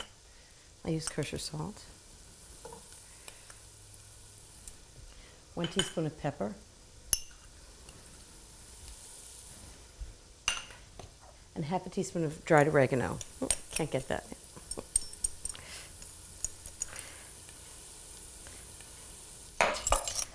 And just stir that around. Let that cook with the onions. Wonder how TR is getting along with his assignment. Sounds like a secret mission. I think the onions and garlic are done. Hope TR likes this soup. It's nice to have something that's actually delicious and good for you. I'm gonna add 2 cups of carrots, chopped. I like big chunks. You want this to be really good, hearty, chunky soup. Okay. And a cup of diced potatoes. Nice thing about the potatoes is you don't have to peel them. You don't have to bother. Peel tastes just fine. It's gonna cook for a long time. And who wants to peel anything that small anyway? Okay, right into the pot. 8 cups of good chicken stock. This is homemade. If you can make it homemade, it's really worth it. But if not, you can find a good chicken stock in the grocery store.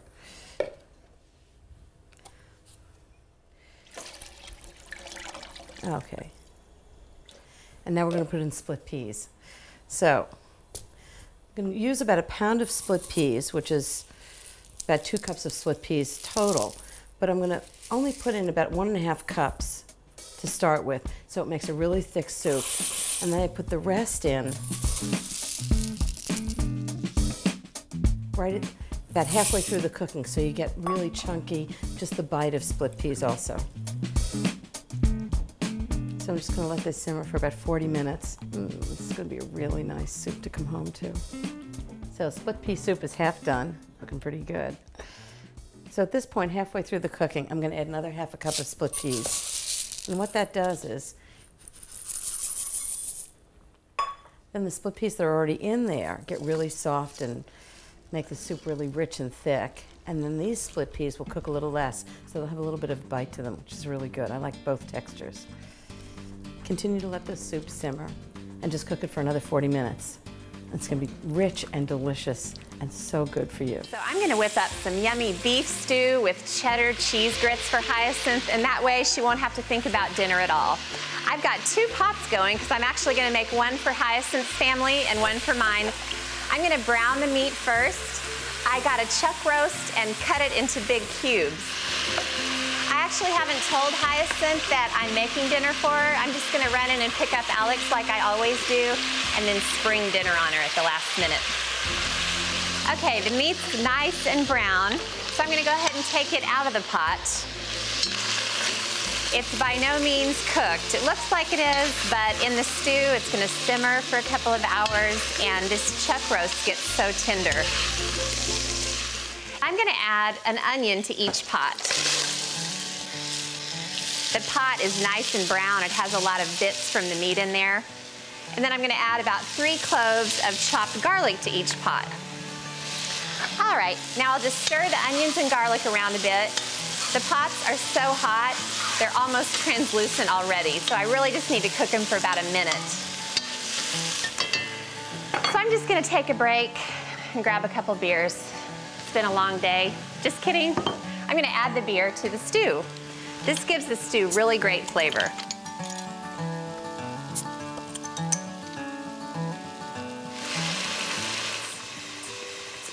So I'm just gonna add 32 ounces of beef stock to each pot. Now to the pots, I'm just gonna add a few dashes of Worcestershire. Worcestershire always adds a nice savoriness, a little bit of richness. Then I'm just gonna add a little bit of tomato paste to each pot. Gives it a little bit of a tang, gives the sauce a little bit of richness, so good. And I like to add paprika to the stew also. It gives it a great flavor, but it also kind of helps with the color. And then I'll add a little bit of sugar to each pot. Now the last thing I need to do in this stage is add the meat into the pot. So I'll just slide half into this one and half into this one. Okay, now I'll just stir the meat in. Make sure it's all combined. And then all I need to do now is be patient. I'm gonna put the lids on the pot, turn the heat down, Let the beef stew simmer for about an hour and a half, and then I'll put the root vegetables in, let it simmer until it's done. And Hyacinth is gonna be so happy. All right, the beef stew's been simmering away for about an hour and a half, and now it's time to add in the vegetables. I gotta tell you, oh, this smells so delicious. I smell everything, the beer, the broth. Now, I've got 2 carrots for each pot, and then I also have 2 parsnips for each pot. And then I have 1 turnip, and that's enough for both pots. So about a half a turnip per pot. Now, I didn't want to add these at the beginning because the vegetables would be pretty much disintegrated. So this is the perfect time to add them. Let them simmer for about 30 minutes till the veggies are nice and tender. The last thing I'm going to do is thicken up the cooking liquid a little bit. I'll drizzle in some beef stock into 3 tablespoons of flour, and I just want to make a really, really smooth, pretty thin paste. Now I'll just add a little bit into each pot, and then it's going to keep bubbling just for about 10 minutes or so, and it's going to make the stew just perfect and rich and thick. I'm hungry. Pot pies. I've made lots of them. Lobster pot pie, vegetable pot pie, but I think chicken pot pie is the classic. So for the sauce, what I've done is I've cooked 2 onions and 1½ sticks of butter and just for about 10 minutes until they're translucent. And then I'm going to thicken it with 3/4 cup of flour. Just stir it in and cook it for a few minutes, just to get rid of that raw flour taste. This is really like making a white sauce. It actually is making a white sauce. And after this cooked for a minute or so, I'm going to add 5 cups of chicken stock. I actually have a little trick for chicken stock. Even if it's really flavorful, you want the entire dish to be flavorful. So I'm going to add 2 bouillon cubes. And then slowly pour this into the white sauce or the roux. And what that's going to do is really just thicken it. Perfect. I need 2 teaspoons of salt and 1 teaspoon of pepper. Remember, this has to be really well seasoned because it's going to flavor all the chicken and vegetables. And then because I want it to have a little bit of richness, I'm going to add 1/4 cup of heavy cream just to give it a little extra flavor. And to this sauce, I'm going to start by adding lots of great vegetables. And the secret is, some of them can be frozen vegetables. 1½ cups of frozen onions. Just think how hard it would be to peel all these onions.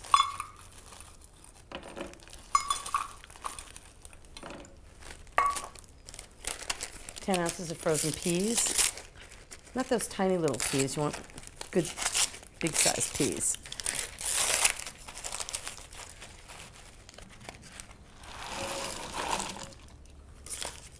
And I've blanched some carrots. 2 cups. And some fresh parsley. And the last thing is chicken. So 5 cups of cubed chicken that have been roasted on the bone with the skin on to keep them really nice and succulent. Put it in, just mix it all up. Oh, this looks great.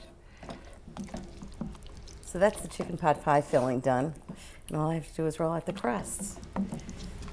Okay, last part of chicken pot pie is putting the pastry on. I actually made pastry for something else and just froze this pastry so it'd be ready whenever I needed it. And I defrosted it in the refrigerator. You don't want to defrost it at room temperature because you need it to stay really cold. So I'm just going to leave the dough there for a minute. So I'm doing individual pot pies, so I'm going to put them in oven-proof ramekins. This filling looks gorgeous. Big chunks of juicy chicken, carrots, whole onions. Now they need a crust top. So I'm just going to roll out the dough. Cut it in 4ths. Now, if you don't even have time to do the dough, what you can do is get some frozen puff pastry and defrost it in the refrigerator and use that instead. It's light, it's wonderful, and it's really easy. So I'm just going to roll each one of these out into a roll, maybe about an 8-inch round. Flour everything, including yourself. Let me move this over a little bit. When you're rolling out dough to make a round, you want to keep turning it. Roll it from the center out to the edge. This is nice dough. You just want to keep it moving, make sure it never sticks to the board. You can roll it on wood, but if you have stone, it's even better. Right on the counter. Okay, now the secret to the dough sticking to the dish is just do a little bit of an egg wash that you're going to use on the top anyway, around the edge. It makes it a little wet. So just put the dough on top. This is obviously a little too big. And you just want to trim the dough so that it's about ½ an inch bigger than the bowl. Doesn't have to be perfect. Nice country, homey, rough edge is nice. Just like that. Okay, and then just stick it to the edge of the bowl. And it'll stick because of the egg wash that you put on it. Now just egg wash the top. So the dough puffs up and it's nicely browned. It's gonna be wonderful. So when these bake, the steam and the chicken pot pie filling will puff up the dough and it's gonna turn out gorgeous. And then I like to season the top with flaked sea salt so you see it, it's just wonderful. Flaked sea salt, want to have lots of flavor, cracked pepper. Okay, that one's done. Just 3 more.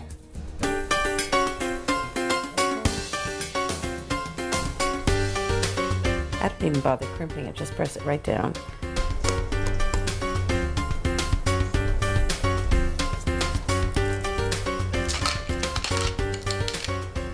And I'm going to bake them for an hour at 375, and they're going to be puffed and succulent chicken pot pies. I think we're all going to have a good time.